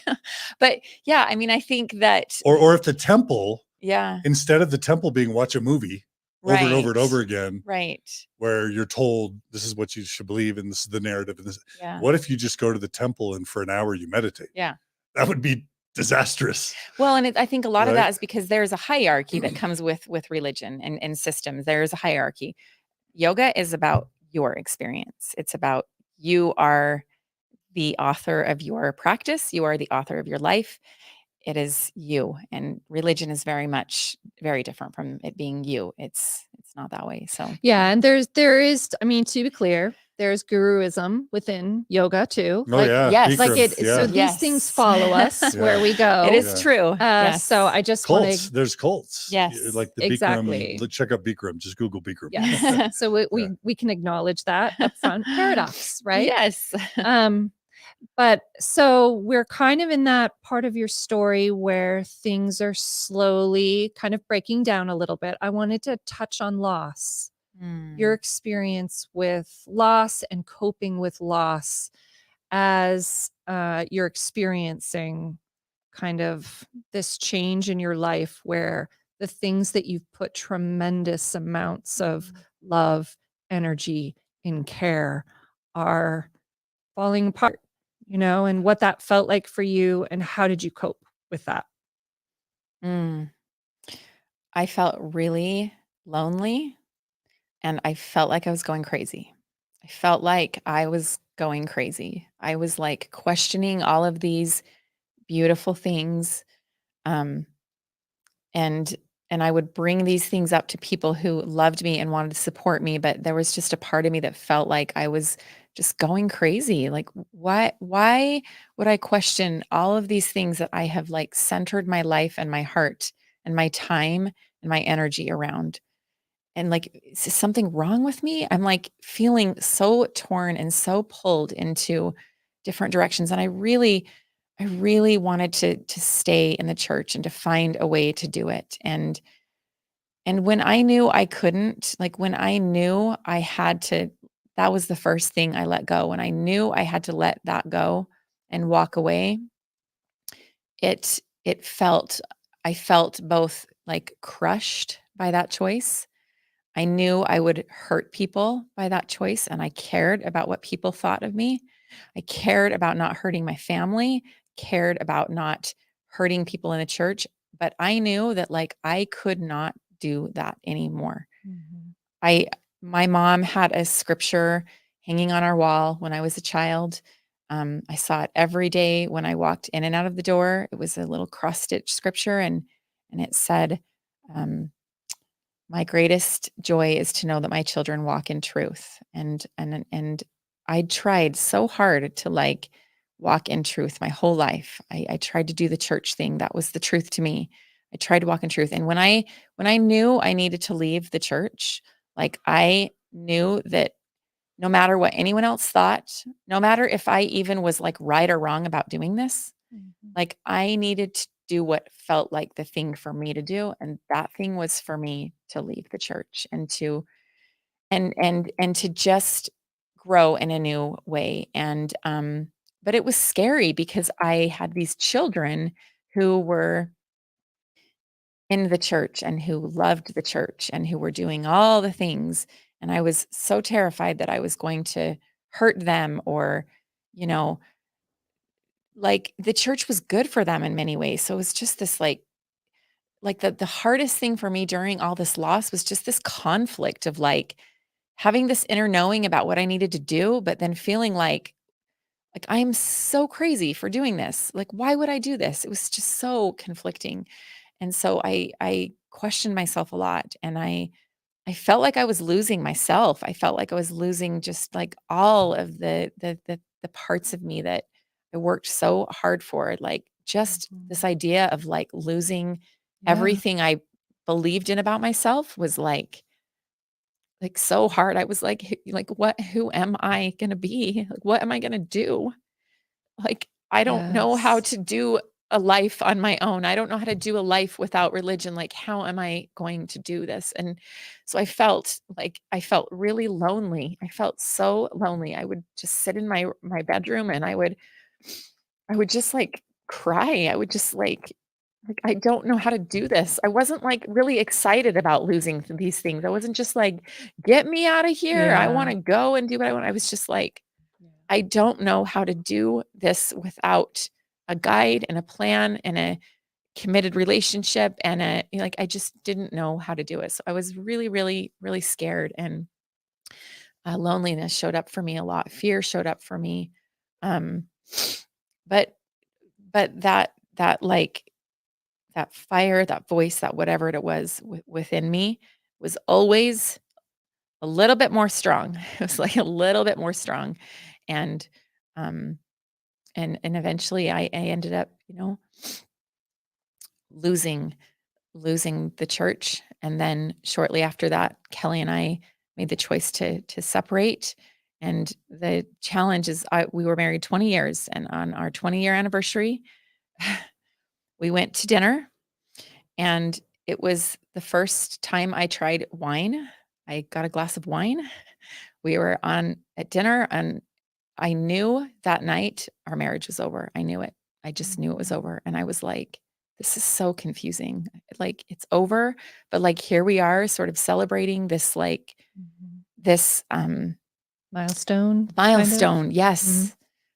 But I knew it was over and he knew it was over. And I think both of us were conflicted. I think both of us felt that like we knew it was over, but we weren't sure what to do. Mhm. I sought help. I got therapy. I asked questions.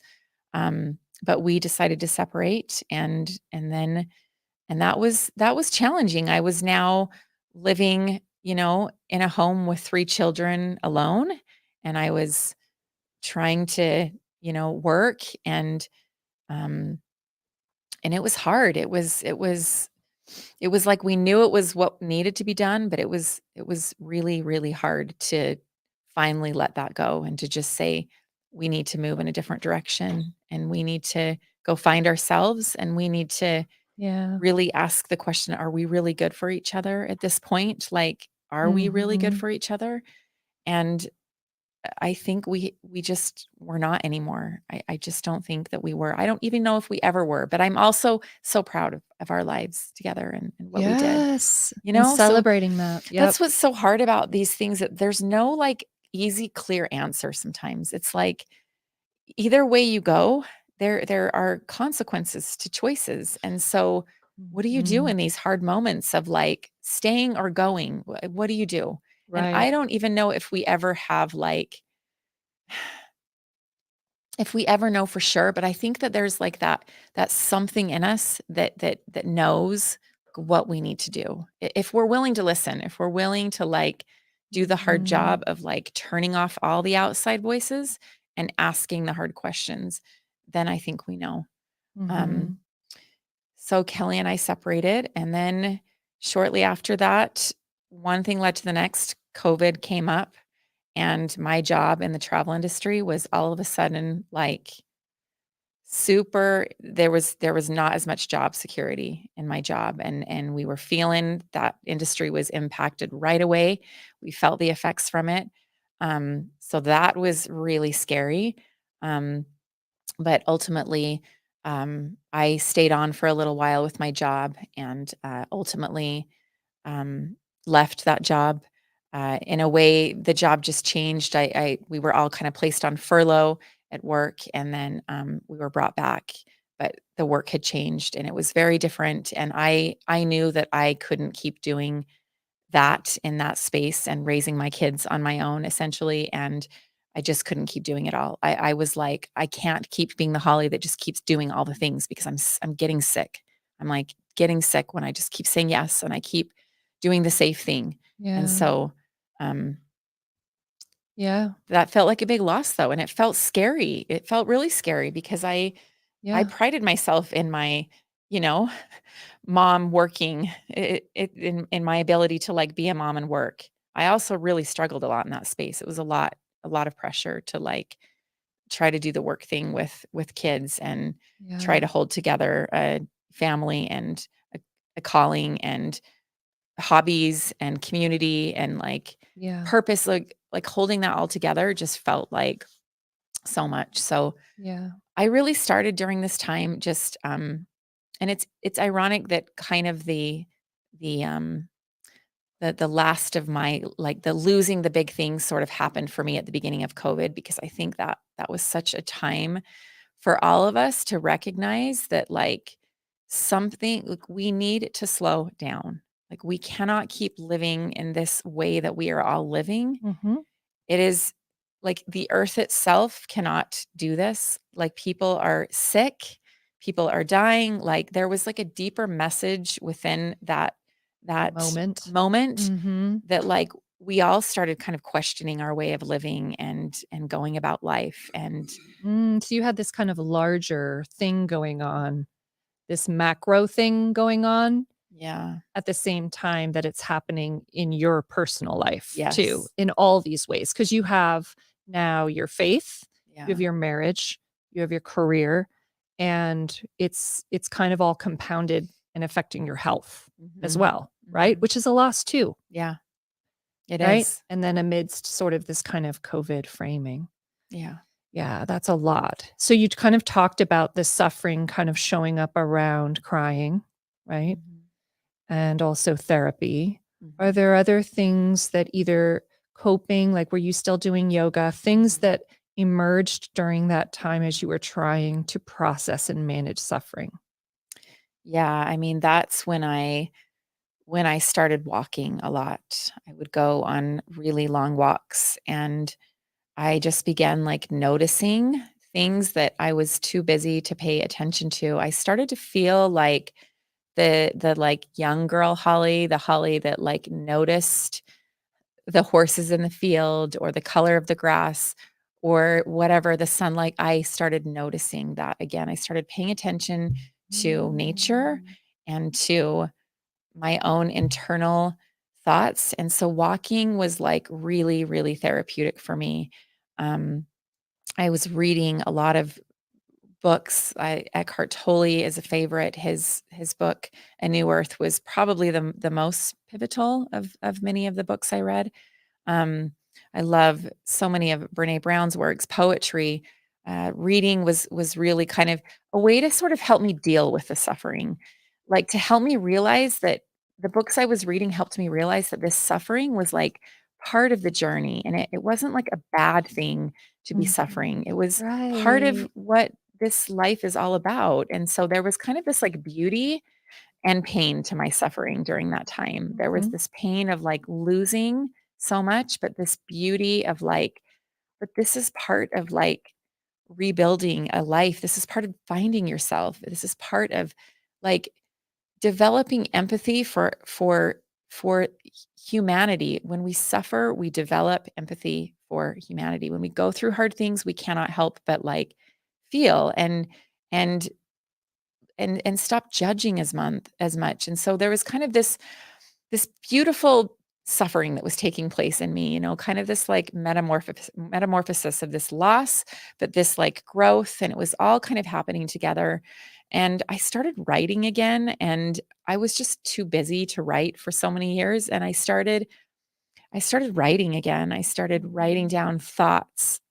I would go on walks and I would have these like just epiphanies or these thoughts kind of come to me, and I would put them in my phone, or I would go home and would write about them. And so it was kind of this and many of them were hard. They were like me writing about my suffering, me writing about these challenges, but at least I was like getting them from my head to from my heart to out. I wasn't just like keeping them all Yes. in anymore. Processing. I was Yep. like processing. I was feeling, and I was noticing, and I was just open to like exploring the hard feelings I was feeling, and there was kind of a beauty to that. Yeah.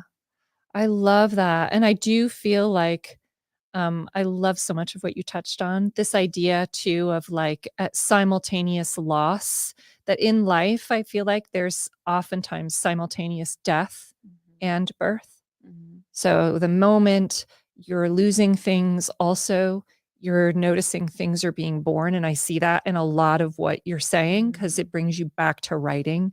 It mhm, brings you this sensory self is mhm, bringing being brought back to you on your walks. mhm. And so I kind of love that sense of, we've been taught to fear suffering. We've been taught to personalize it. We've been taught to take Yeah. responsibility for it. Yes. As opposed to this idea that you can actually, you know, yes, there's this death of self sometimes that Mhm, comes about in these faith transition journeys.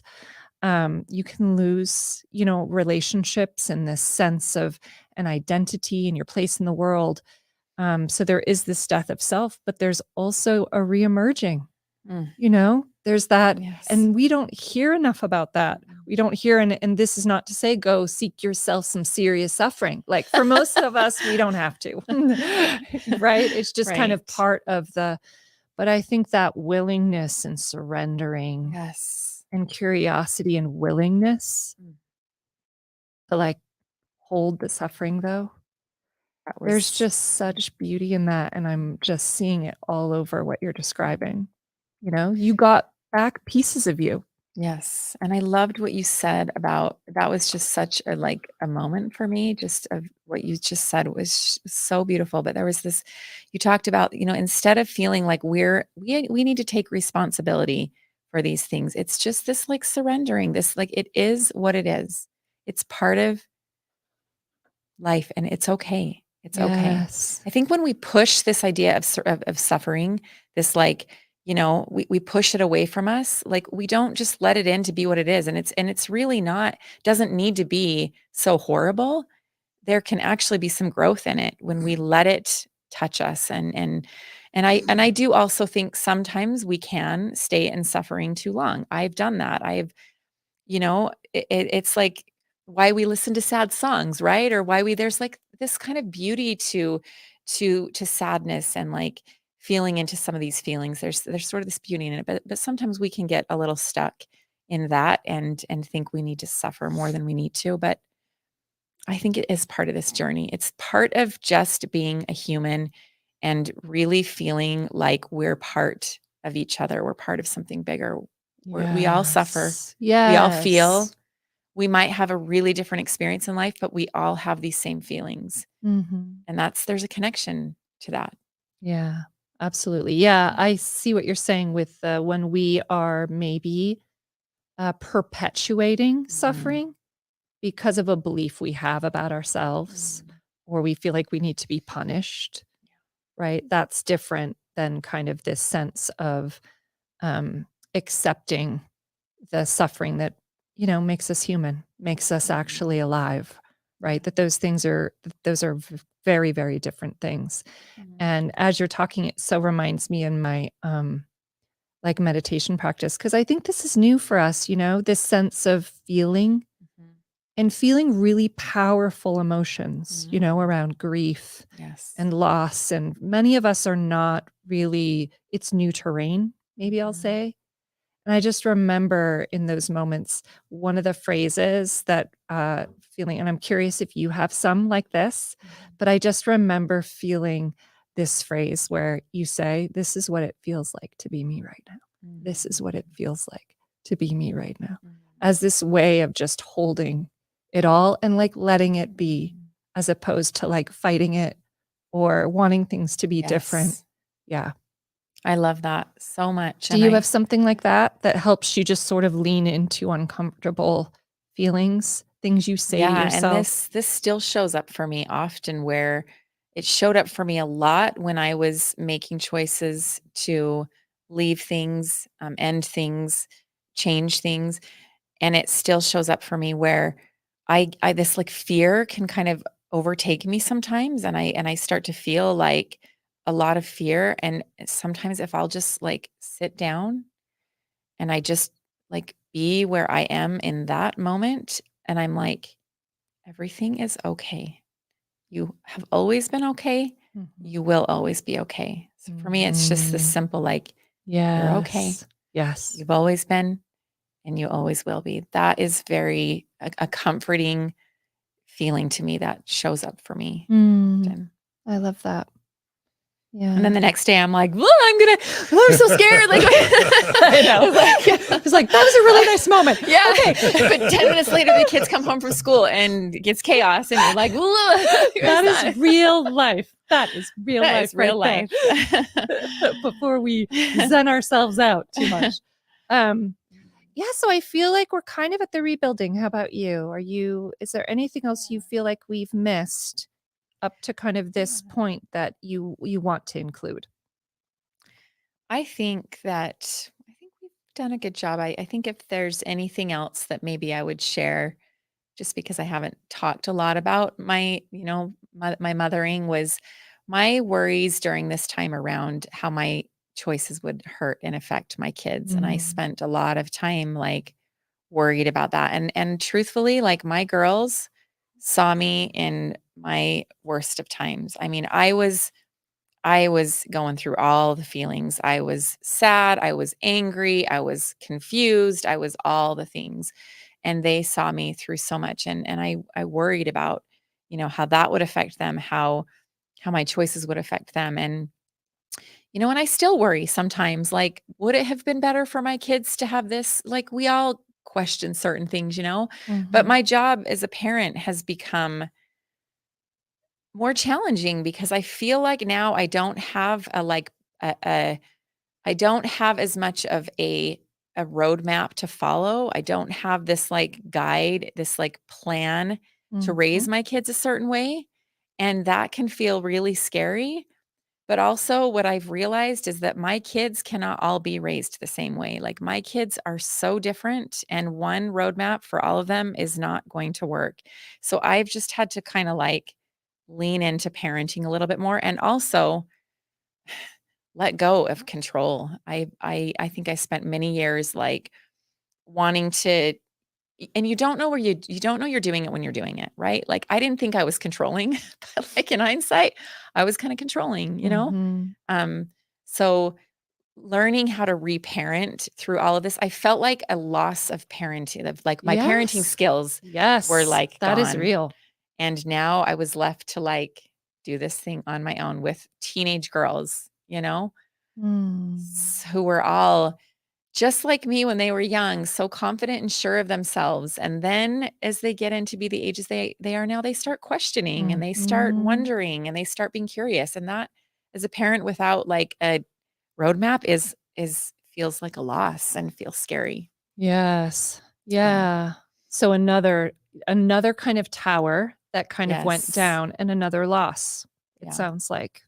that And I still you're don't know what I'm working doing with to- parenting. So I'm just figuring it out as I go. It's the truth. Yeah.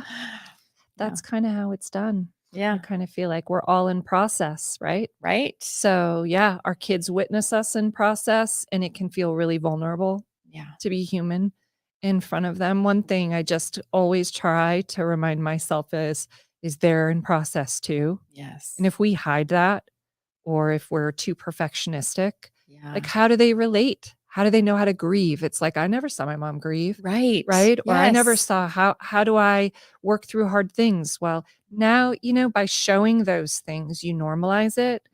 And then they have some sense of like, oh, I remember my mom actually which I think it's something, Yes. right? It's something. It doesn't mean they have to duplicate that, but it's sure something. And it's beautiful to witness. I remember vividly a moment of being young when my own mom was, I didn't see my mom cry very often. I didn't like see that side to her very often, but there was this moment where I had like in a period of a few months, we had like several grandparents die. And I remember walking by my mom's door and I could hear her in her room. And she was probably in prayer or just in a place of stillness, but she was crying. And it was like this painful, but also beautiful experience for me to witness my mom being like human, Yeah. being a human being. Yeah. And so my kids have seen me in that way a lot. And also they've seen me through some, I think passion. Here's the thing about passion and that fire within. It can be like this gift and this like thing that lights us up. And it can sometimes turn into like anger and rage and like, and that has happened to me. But I'm just like, but that's part of it. It's okay. It's like Yeah. what we do with it, you know? Right. It's okay to feel though. It's like okay to be angry. Yeah. You know? Yeah. Some things, you should be angry about. Yeah. Some things deserve some rage. How are we going to change things if we don't get angry, you know? Yeah. Yeah. And how we process that and what we do with that. Yeah. Yeah. But we have to learn how to healthy fight. You know, I don't think I was doing healthy fighting in my marriage. Healthy conflict, baby. Healthy conflict. But we did our Yeah. best, you know? Yeah. All right. Well, take us into a little bit of rebuilding, if you don't mind, as you've kind of touched on these different areas now. And also with regard to kind of passion and fire, what is this? I kind of feel like we're kind of always rebuilding in a way, in a good way, right? If we're open to life and to Yeah. sort of leaning into ourselves. But what have some of those kind of pillars of rebuilding looked like for you? I love that. And I love how you said it's, I think we want to think like it's going to take me this many years to rebuild my life. It's like, we just keep going through these things, Right. you know, and like the rebuild is never done. Sometimes it all falls apart at once, you know, and then, but like things are always happening. And Yep. so it's like developing the skills to always be rebuilding, you know? Um, yeah, I think my rebuilding has really started with me, learning to date myself, learning to be by myself. You know, I was always around people for so many years and really like tapped into that. If you talk to people from my past, like I was an extrovert, I was outgoing, I was social, I was involved. Um, and I really needed to get to know myself. And so part of my rebuilding was like just going on walks by myself, Mhm. going to yoga, trying something new that none of my friends or, you know, that was my thing. And then I got to meet all these new people. Um, Starting to learn and grow by myself, not like in a class setting in church or whatever, but like learning and like asking myself what I was interested in and what I was curious about. And I love that. yeah, just like learning to be by myself and learning that like I actually kind of like being by myself. Like why are we calling ourselves extroverts and introverts? Like maybe I'm both and maybe I'm just ready to like Mhm. be with myself more. And so I think that was beautiful because I think I I needed to like rebuild my confidence and so learning to like be by myself and get to know myself and do things that I was passionate about, do things I wanted to do. Not because somebody else wanted me to do them, you know, like doing something because I wanted to do it Mhm. has felt like a part of my rebuilding, is just being there for me and learning to love Mhm. me, and that is always a work in progress, right? Like, every day for me, Yeah. insecurities come up. I feel confident, and then I feel it's like this whole, it's just part of this life, but rebuilding kind of a confidence in myself and really getting to know myself. And the beauty about having sort of like a clean slate and like a new start is that then you have to like know who you are and figure out who you are and make decisions about your future. And Yeah. so for me, I knew that, um I was wanting to learn and grow and finish an education in some sort of a way. And so, but like, I am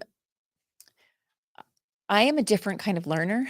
We all are, right? Like, there's not one way to learn, but like, I know that my brain works a little differently. First of all, it works differently now than it did years Mhm. ago, and am curious about things in life that I wasn't curious about before. So starting to learn about things that I'm curious about has been a part of kind of rebuilding a relationship with myself. Yes. And This is so, all amazing identity mm, rebuilding.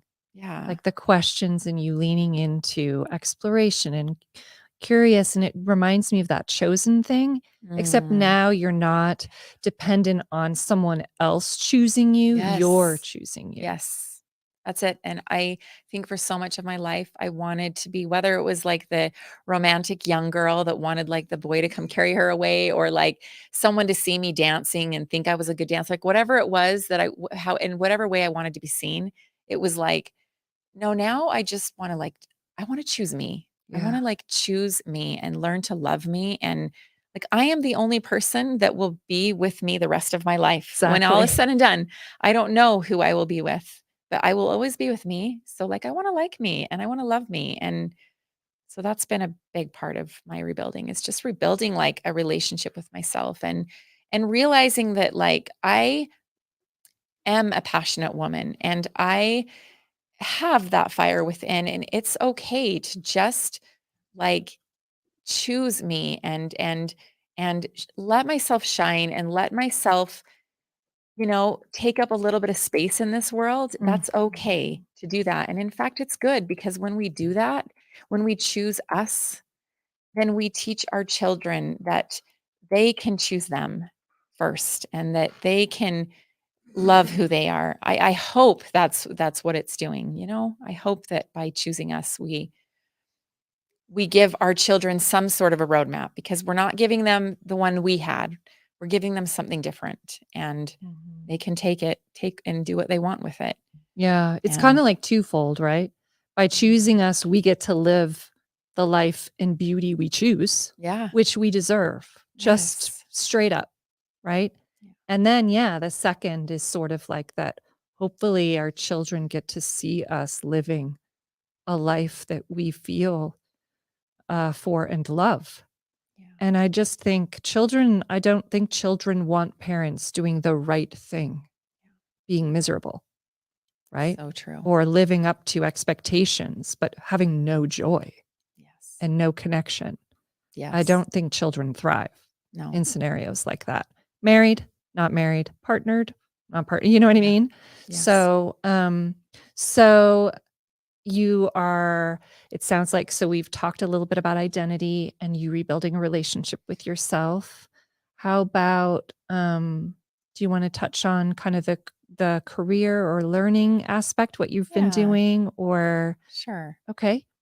Yeah. So about a year and a half ago, I was faced with the realization that, like, now I'm gonna be a single mom. I'm gonna have to, like, figure something out for my future, and, but I wanted it to be something that I really loved, and, so I one thing led to the next. I was just doing a little bit of research, and I came upon something called yoga therapy, and I was like, "What's this?" I was intrigued by it. I started kind of asking around in the yoga community, and surprisingly, like, a lot of people didn't really know what it was, so that kinda scared me a little bit, because I was like, "Well, what's this thing that I'm super intrigued by?" Um, but I felt kinda called to this training. And so I decided to just go for it. And I actually talked to Kelly about it, and he was super supportive. He wanted to support me, finding my way. And I talked to my kids about it. And I talked to another special person in my life who's in my life about it. Who will to come up who shortly will in another rebuilding pillar? Did I just go there? I'm just kidding. Shoot, can't go back now. I'm just kidding. So anyways, I was kind of feeling like I wanted to learn and grow. This idea of going back to school and studying something kind of different stood out to me. And so I decided to go for it. I decided to jump in and to do it. And it's been about a year, just over a year. I'm about halfway into the program. It's 2 to 3 year commitment. Um, and I'm studying all the things I'm studying about the body. I'm learning anatomy. I'm learning physiology. I'm studying the brain. I'm learning about meditation and all of the things that go under the umbrella of yoga, which are so many. And I'm just learning and growing. I'm learning how to be a student again, which has been challenging in its own way, learning how to learn again. Um, Being a part of something bigger than me. And I have a passion for this. I have like really high hopes. Like I really want to integrate this into my life and into the lives of those I love. But I also, I don't know what's going to come of all of this. And but I do know this. I do know that I'm doing something that I want to do with my life, and I'm choosing something that I'm passionate about, and it makes the learning process fun. And even though it's challenging, it's like, but I'm choosing it. It's coming from my heart. I'm choosing it.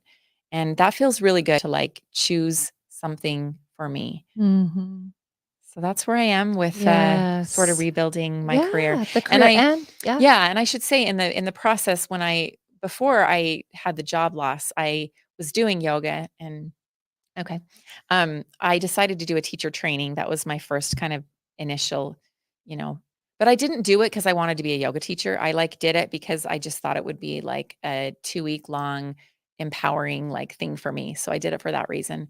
And then when the job loss happened, I decided to start teaching. And so with that, that led to where I am now. And that's kind of all how that's come together is Yeah. So you've worked as a yoga teacher too? yes, Yes. yes. Yeah. Within within kind of the Mormon tradition, there's this idea that the brethren, the church leaders, have all the wisdom, or the scriptures, the Mormon scriptures have all the truth, and that the gospel has everything. Yeah. What's it like to kind of step outside that box and to start seeing other? You mentioned earlier in today's interview, not kind of feeling a little bit gross about the idea that you were better as a Mormon than a Muslim woman. What's it like to kind of step into the world of wisdom and knowledge completely unrelated to Mormonism, Yeah. contrasted with the worldview that we had, that the church had all the wisdom? What's that been like? Yeah, I love that question because I think here's the thing is that when we come out of Mormonism, we are drawn to like different ideas and things, like I was really at first I really wanted to like stay within Christianity and then I was more drawn to secular Buddhism and I've been drawn to different things. I think the difference is that now I'm just now I'm choosing to see the world through a new lens and not through one lens but through like many lenses and the acceptance of like there's so many ways to do this life. There's not one way. And anytime we believe that there's that one way of doing things, and I know even within Mormonism, there's like a myriad of ways you can do Mormonism. So many people do it differently, and it's beautiful, right? But also there are so many ways out there that we can do life. And I just feel like by limiting myself to that one like paradigm, I'm like not able to just be as curious and as growth oriented as when that's not like my lens of seeing the Mhm. world. And I Mhm. like being able to like see things.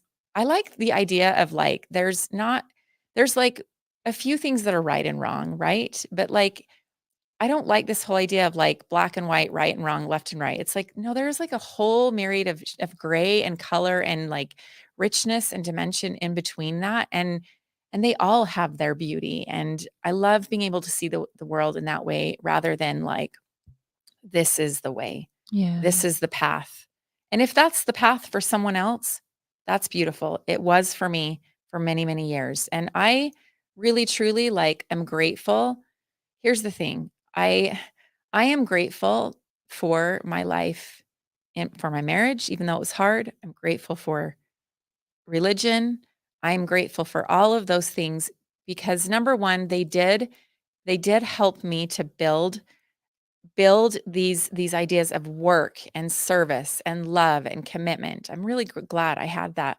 But also, um, they are like questioning those things is what has allowed me to like expand and grow. And if I wouldn't have had, like, sometimes we say, I would love to just have been born with like no religion, no, but like the fact that I was born in that and that I did that meant I came to a place where I got to question it and I got to like actually have to say, am I right or am I wrong? Or is there like a whole lot of in between? And that going through that experience, whatever you want to call it, like awakening, rebirthing, questioning, whatever, it's like a really beautiful part of the human experience. And I think we Mm. should all have it in one way or another.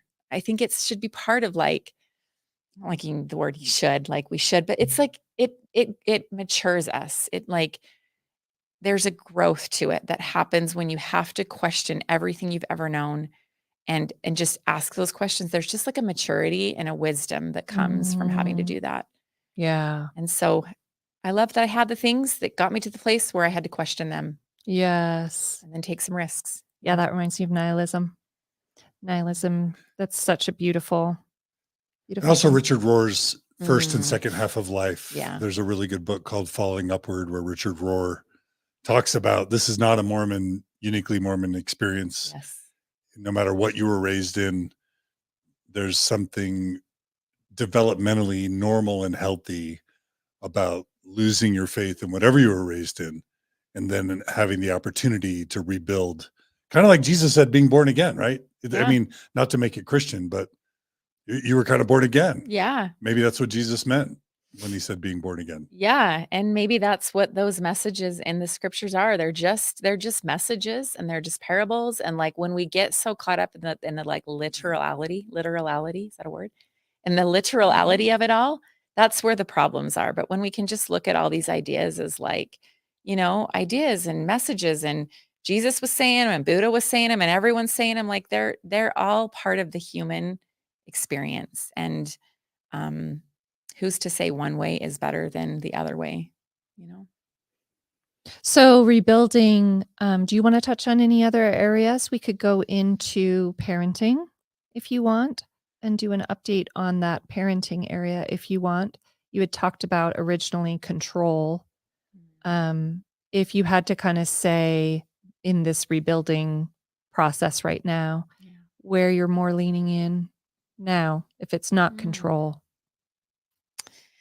Yeah, the parenting thing it's like really is it's like the hardest thing for me, but like the best thing for me, like I my girls are like they are they are so passionate. They are like passionate human beings and it's like what I love about them. And it's also really, really hard. It's what makes parenting so hard is these children that have these like opinions and this like fire within them and this like, and they're all different and they're wanting to fight you on things and I have sort of these patterns of like wanting to parent a certain way, but then realizing that the more I like try to push and like control, like the less my relationship with them is genuine and real and authentic. And I have someone in my life that is just come into my life when I've been single parenting. His name is Dave, and he has helped me um to see parenting from a new lens. Um, he has helped me to see my children and to recognize um, what they need in a lens that I can't often see as the mom. He has so helped me in that way.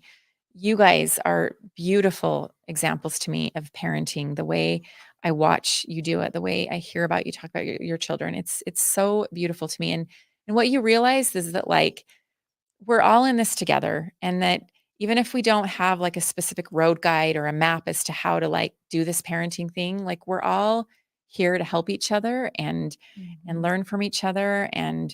Um and so I'm inspired by other parents who are just trying to figure out how to do this thing, we call parenting, that is challenging. Yeah. And but I think that what I really want more than anything right now is, my kids might have some issues when they get older with some of the ways I've done things. Like I've made a ton of mistakes on this journey. I have. Mhm. But like I I want them to have seen their mom like fighting for what she believed in, and I want them to feel like loved no matter what choice they make.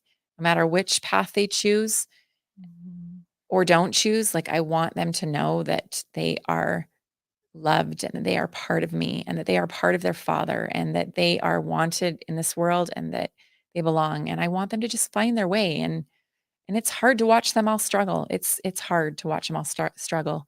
We want to protect our kids. We want to like give them safety, and we want to like give them a map to help them. But there's only so much of that we can do, and I think we have to let go of a little bit of that Yeah. control and that Yeah. wanting, and just letting them be who they are meant to be. Because my daughters now are turning out to be much different than I thought they were going to be when I had the lens of Mormonism. Mhm. They are turning to be out very different. They are turning out to be very different. And it's beautiful to witness. The thing Mhm. that was scary to me has become beautiful to witness. Yeah. Yeah. Yeah. Yeah, I'll just say one quick thing because I was able to visit you in your home and see you with your girls, and I one thing that's really remarkable is just how empowered they are. I feel like they use their voices, which Well, is rarer, I think, when you look at tween and teen girls and how they're socialized. And I think it's refreshing and amazing to kind of see that sense of kind of who they are, that they will say their feelings and what they think, and they're forming opinions, and they stick up for themselves and they advocate for themselves. But the other thing is too, is as a mom witnessing you um, really listen, mm, really be curious. I see you be curious about them, and I see you really see them, mm, you know? And those things I think in parenting just can't be really overvalued, mm. you know? So, anyway, a little thing on parenting. And Thank you. so with regard to, do you want to talk about personal relationship then, and a little bit about sexuality, that rebuilding kind of process? Do you want to talk, or you don't Yeah, also? Okay. yeah. I think, and I'll just thank you for what you said about my kids. Thank you for what you said Mm. about that. That touched my heart. Um, yeah. So, learning to date again when you're in your 40s is challenging. And the idea of it at first, and I didn't, when Kelly and I separated, I did not date for a period of time because I really just felt like I needed to like get to know myself. So I didn't date for a while. And once I started dating, my eyes were opened to the world of dating in this day and age. It's very The eye-opening. world of Tinder The world of yes. or And yeah, it was a journey. Um, and it was also like I had some wonderful dating experiences and also some experiences of like learning like things that I had like you learn some hard things about yourself, you learn that you might have some attachment issues, or you might have some like fear of rejection, or like all the issues start to come up when you start dating again in your 40s as a grown woman. It's this whole new way of getting to know yourself. But I think that was an important time for me. And, I don't think that the path of I don't think everyone needs to like date a ton before they get married, but I do think it's helpful if you want to get married. I think you should date different people first. And, you know, I think that I didn't have a lot of dating experience when I was young. I had some. I had a decent amount, but not a lot. So the world of dating was kind of challenging for me at first. But I discovered what I discovered was that, like, I think part of the problem when I was married with my not only was I suppressing my voice, but I was suppressing this part of myself that um this like sensuality, this sexuality. Mhm. I didn't like I knew when I was young I had it, but I didn't really know how to name it back then. And it became scary and when I was married, and it just wasn't like what I expected. And so I really suppressed that part of myself, and being able to um make choices and as an adult woman and kind of tap back into that part of myself and to realize that I am a sensual person and that I do have like strong desires and feelings, and that is a beautiful part of who I am, and that does not need to be suppressed or hidden. And we've all had like so many conversations with our girlfriends, right? About like, oh, my husband just wants to have sex and I don't want to do it. It's like the ongoing conversation. And it's like, yeah, but like, should it be that way? Should it be this way that like women are this way and men are this way? Like, I just think that that is not true. And the fact that we suppress those parts of ourselves Yeah. because of the messaging that we give each Because we're other. more virtuous, maybe, if we're Yes. seen as Yeah, Mhm. maybe there is a sense of like we are more virtuous, or we're just too busy for that. We just have so much going on. And to be able to be I'll say this. I am in a relationship right now that is beautiful, and where I feel like parts of myself that were suppressed and I withheld for so long are able to be explored and nurtured, um and a lot of that is just about like slowing down the process, whether it's slowing down in our busy work lives or slowing down, you know lovemaking or whatever it is. There is a part of us that we tap into that is beautiful and that comes alive, and that is full of this passion. And Yeah. I'm feeling that right now, and it feels good. Yes. I love that. Integrating all parts Yeah. of ourselves into kind of wholeness as opposed to that sort of, yeah, pack it away, Yeah. stick it down in the basement of our lives, shut the door. Live in your box. Yes. Yeah, because no real good comes from that. It just reemerges in ways that usually hurt Yes. us or relationships long term. So, yeah, I Yes. love that integration, and I do feel like that is it.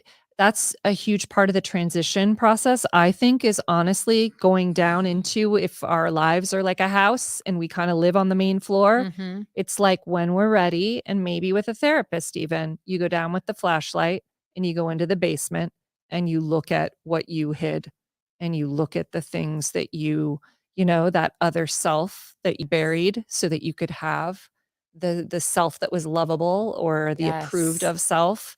But I feel like we all have to kind of do that work of like, okay, I'm ready. Let's go down and let's Yes. let's bring all those pieces up to the main level, you Right. know?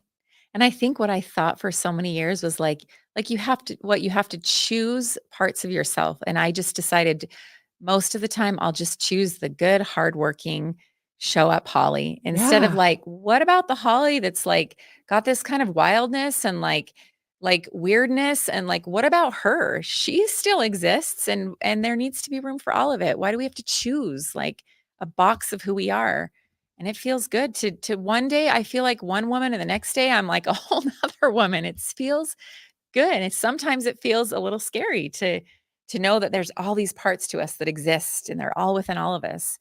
But they're all there and they're all to be discovered and embraced Yes. That's right. And watered, and intended watered. to. Yes. Yes. Beautiful. Beautiful. Are there parts to the rebuilding process that you want that seemed hard, difficult? Like, did you find certain parts of, and I know you're still doing it and we're kind of all in process, but were there certain barriers or things that you found out that they just kind of emerged that you had to work through, or has it felt quite organic to you, this part? Definitely things I've had to work through. Number one, trust. Trust, I would say, learning not only how to trust myself again and to trust that voice, but also learning how to trust people, because people hurt people. We hurt each other.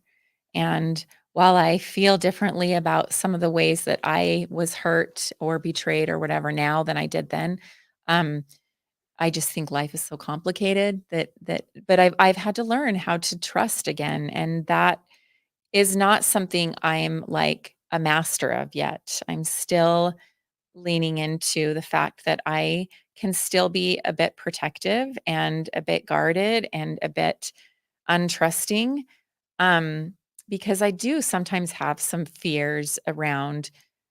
But when you put your trust into someone or something and then that trust is broken, like I have some fears around letting myself be in that place again Mhm. of trusting. But like, what else can we do but to trust? Like, to go around our whole lives like not being able to trust feels a little bit sad for me. So I'm having to learn trust. I'm having to learn about boundaries. That's a challenging one for me because my like innate nature is just be like, we're all here, like be open and let's just all share in this journey together. But I'm not sure that everybody needs to be in our circle all of the time. And boundarying people that are really beautiful people is really hard for me. Um, because I don't like to like cut people out. I don't like to boundary people. It doesn't feel very good. But sometimes it's just about like, this isn't about them. This is about me. This is about Mhm. me needing to have space away from all the voices so that I Mhm. can like hear me, so that Yeah. piece has um been really important. And then I would say that the last thing that comes to mind is when I was married to Kelly, I was really close to his family. I had great relationships with his family. Um his family was different than mine. They were quite a bit more orthodox than my family was, and I think I sort of like leaned into that a little bit. My parents were a little more neutral on things, gave us a lot of freedom when we were young. Kelly's family's a little more orthodox that way, and there was a part of me that liked that kind of rigidity. So Mhm. I grew to be close with them and had close relationships with them. But they had this nickname for me. We used to travel with them, and they had this nickname. They called me Planny Planny. That was my nickname because I was like the planner in the family. Like everything for me needed to be a plan. I like plans. The church worked for me because it's a plan. It's the plan of salvation. I like plans. Plenty, plenty. Planny Planny was I my hear nickname. that. I hear that. On a deep level, Yeah. this is like our souls Yes, probably connect on this totally. thing. And I Yes. still love the safety of a plan. And I think plans are important. If you don't have a plan, Yes. you got to have a plan. But Mhm. there is I am trying to tap into more of an open-hearted way of living, more of a like trusting Yes. in what is to come and just letting things flow naturally instead of me fighting so hard to have my plan and my, you know, expectations.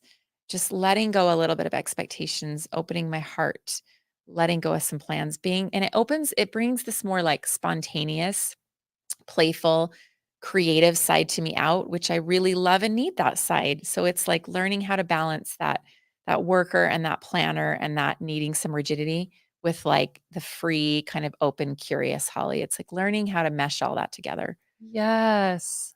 I so relate to that. And I know for me, because I am right there with you with plans, that a lot of that was about trust, Yeah. actually. The Mm. plan existed because I didn't feel like things would work out without a plan. Like Yes. if left to my own, devices without the work hard and have a plan, well, I won't get anywhere then. Like I won't then who am I without that? I need that part. So I've learned that spontaneity, leaning into being open to, life as it kind of happens Yeah. is actually an act of trust. It's an Mm. act of saying, on some level, I'll be okay. Mm. On some level, I know, that, and also worthiness too, where I Mm. don't have to hustle my way through, Yeah. right? I can let things be and just enjoy, Mm. right? And savor. Mm. I love that. There is a safety and a trust that comes with planning. And then also sometimes you got to just Let it go. let it go a little bit, let go of control and just Yeah. be with what is. Yep. Yeah. I'm gonna start calling you Planny. It's just I such a kind of good like the nickname. nickname. It was like an endearing name they called me, and Kelly called me that, and yeah, it was kind of endearing, but I don't want to be so planny. I'll be a little more open. That's what John got from the interview. Yeah. He's like, now I got Now the- I have a nickname. Now I have a That's all he nickname. cares about. But you've got Halls, John. You've Halls got is a Halls. legitimate Halls nickname. was the nickname Halls. my high school friends gave me, and I and my in-laws called me that. That was a term of endearment too. Halls Planny. Anyway, were there moments of joy and empowerment that you've had so far in your rebuilding process? And if so, what are a few that really Yeah. stand out? Oh, so many. And the thing about the moments of joy is that sometimes they can feel just like little glimpses. Like oftentimes they're just like the smaller moments that we miss because we're not paying attention. But I have come to find that for me, the moments of joy, rather than looking for like Kelly and I used to plan trips, and like the ultimate like moment was going to be when we went on the trip and we were going to have this great trip. And then you go on the trip and you're kind of like, well, that was fun, but like let's plan the next trip, And now I'm leaning a little more into like rather than like orchestrating these moments and these ideas of it's more about like just being present and being wherever you are and noticing. For me, moments tend to come up when I'm walking, when I'm in nature. I will just stand there and I will just like listen to what birds sound like. And I'll think about the birds are like singing a song, going about their day. And it's beautiful. And noticing like the way that the waves sort of crash on the sea and how those waves are like us. They're like us. We are the ocean. The ocean is us. Just being in nature and being in the trees and the mountains and feeling the wind, sitting in the sunlight. Like my moments of meaning are not as like big, but they're just like small, everyday kind of like tiny little miracles that show up for me. And they show up when I choose to pay attention and just be present. Um, yeah. Mhm. Yeah. Are there any resources that kind of come to mind when it comes to rebuilding and, all that you've experienced? And are there certain things that come to mind as being particularly helpful to you that you want to share? Yeah, I think for me, learning how to meditate has been really important. Um, just Yeah. learning how to take some time each day. And there like meditation can look so many different ways. There's like so many ways we can do it, right? Um, but taking time each day to just sit with myself and breathe and let the voices that are always going just kind of subside and quiet, just so I can feel what it means to just be present and be alive. So I think that meditation for me has been, and it's a skill, right? It's like it's not easy, and some days it works better than others. And I think if we're going into meditation looking to have these like transcendent experiences, that's not typically what it's like. It's typically just like these more subtle kind of moments of going within. So meditation has been a tool for me. I think gratitude journaling is a great tool. Just like trying to have an attitude of gratitude, being appreciative of the people in your life, the things that you have. It's so easy to fear loss and to fear, you know, and to like feel ungrateful or to feel bitter or to feel like angry that we got gypped or that the life that we planned didn't work out, you know? And so having time to just like be grateful and to focus on that has been important for me. Um, Books, I mean, when I there's so many books that have been resources to me. It's so hard for me to like Mhm. name, you know, I mean, I've Yeah. loved just diving into so many different paths of reading and literature and um let me think. What about, do you wanna talk about yoga snacks? Because I think Oh it's a great yeah, idea. that's thank you. Yeah, so yoga snacks. So yoga snacks oftentimes when we, when we decide we want to start like a yoga practice, it can feel like, well, I don't have an hour and a half to give of my day. Like what like yoga is not just about like going into a hot class with a bunch of people and getting on your mat and moving. Like yoga is about a lot of little things that are just little mindful ways, like little things we can do during our day that don't take a lot of time. And so for me, yoga snacks look like, going outside in the sunshine and taking my shoes off and just putting my feet in the grass and just standing there and closing my eyes, just breathing. I call it earthing, just taking a moment in the sunlight. A yoga snack would be maybe when you're feeling like oftentimes when I'm studying, my brain will just get overwhelmed. My brain can just get so overwhelmed.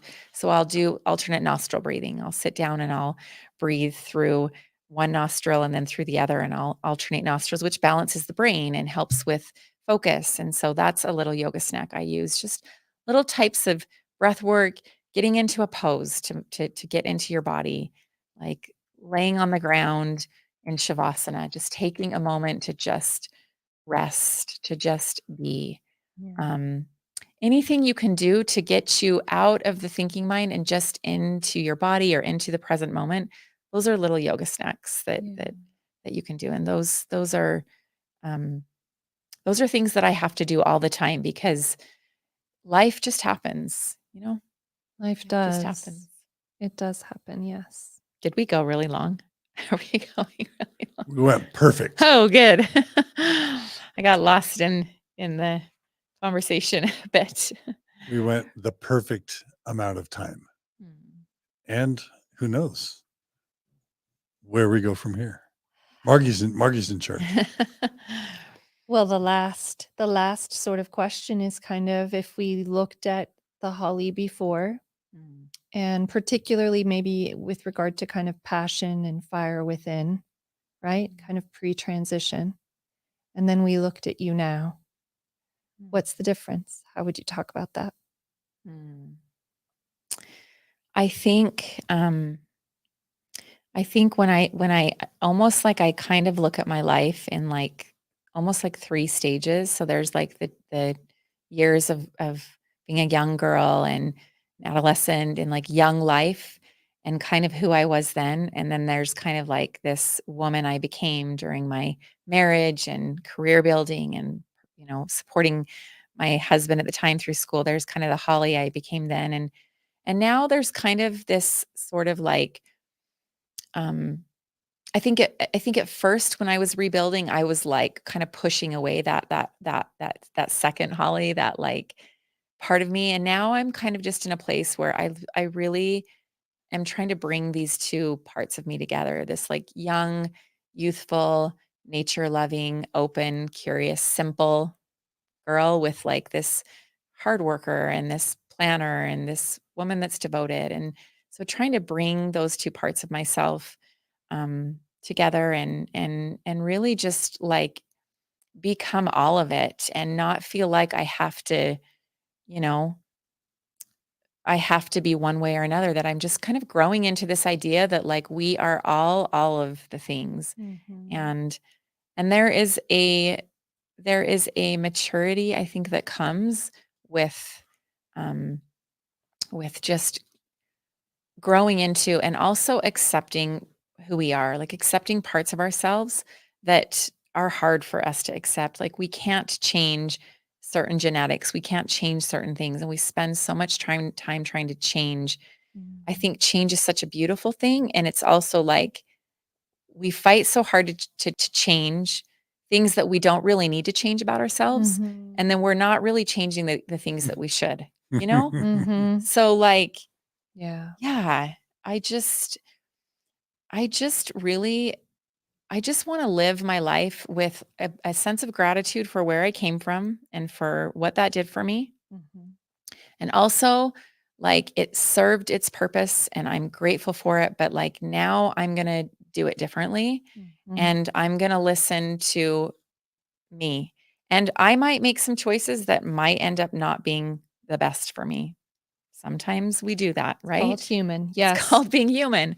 I don't really know for sure always like what is the best thing, but I'm doing my best and I'm just trying to live with a sense of trusting in myself and fighting for what I believe in and Yeah. kind of coming back to that like the fighter in me and the lover in me and the dreamer in me and just letting her be all of that be. Letting her live. Letting her live.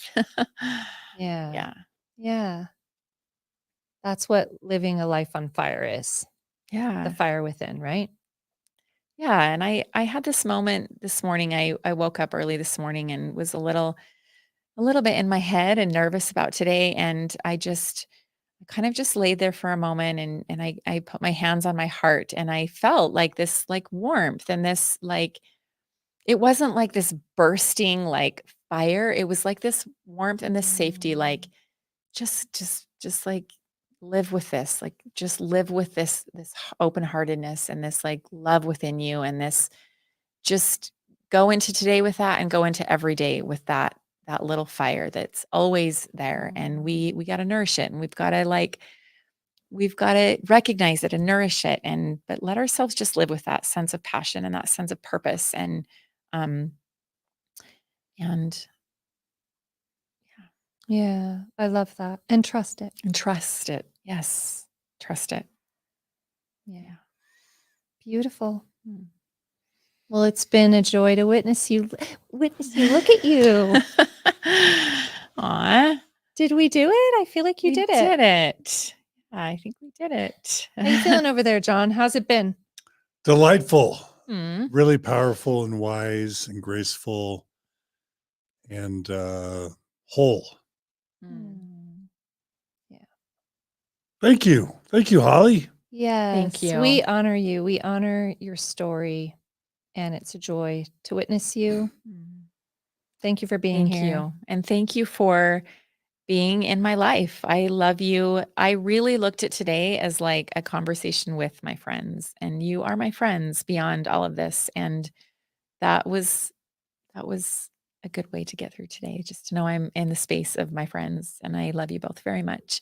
I love you all very much in this room. All of you in this room. Everyone in this room. Even Jen? Jen, I met Jen today. She is so awesome and talented and creative. She's amazing. Yeah. Shout out to Dave. Dave's here. Dave's here. We love you, Dave. This is the same Dave Biesinger that we interviewed on Thrive Episode Stories. 1, who was just dear and beautiful and inspiring on episode 1 of Thrive Stories. We'll include a link. The Good Life. The Good It Life. was The Good Life. That was a great, that was a Yes, you can classic. check that out. And living with Dave is the good life. I don't technically live with him, but he's in my life. And it's beautiful to have him in my life. Yes. He's amazing. And when you can, you share space. Yes, when we you can, we share space. We do our best. Yes. Well, thank you Mm. again for joining us for Thrive Stories. And we hope you enjoyed this episode and happy thriving. Until next time. Bye, everybody. Thanks, Holly. Bye, everyone. Thank you. Thanks, John and Margie. Mwah.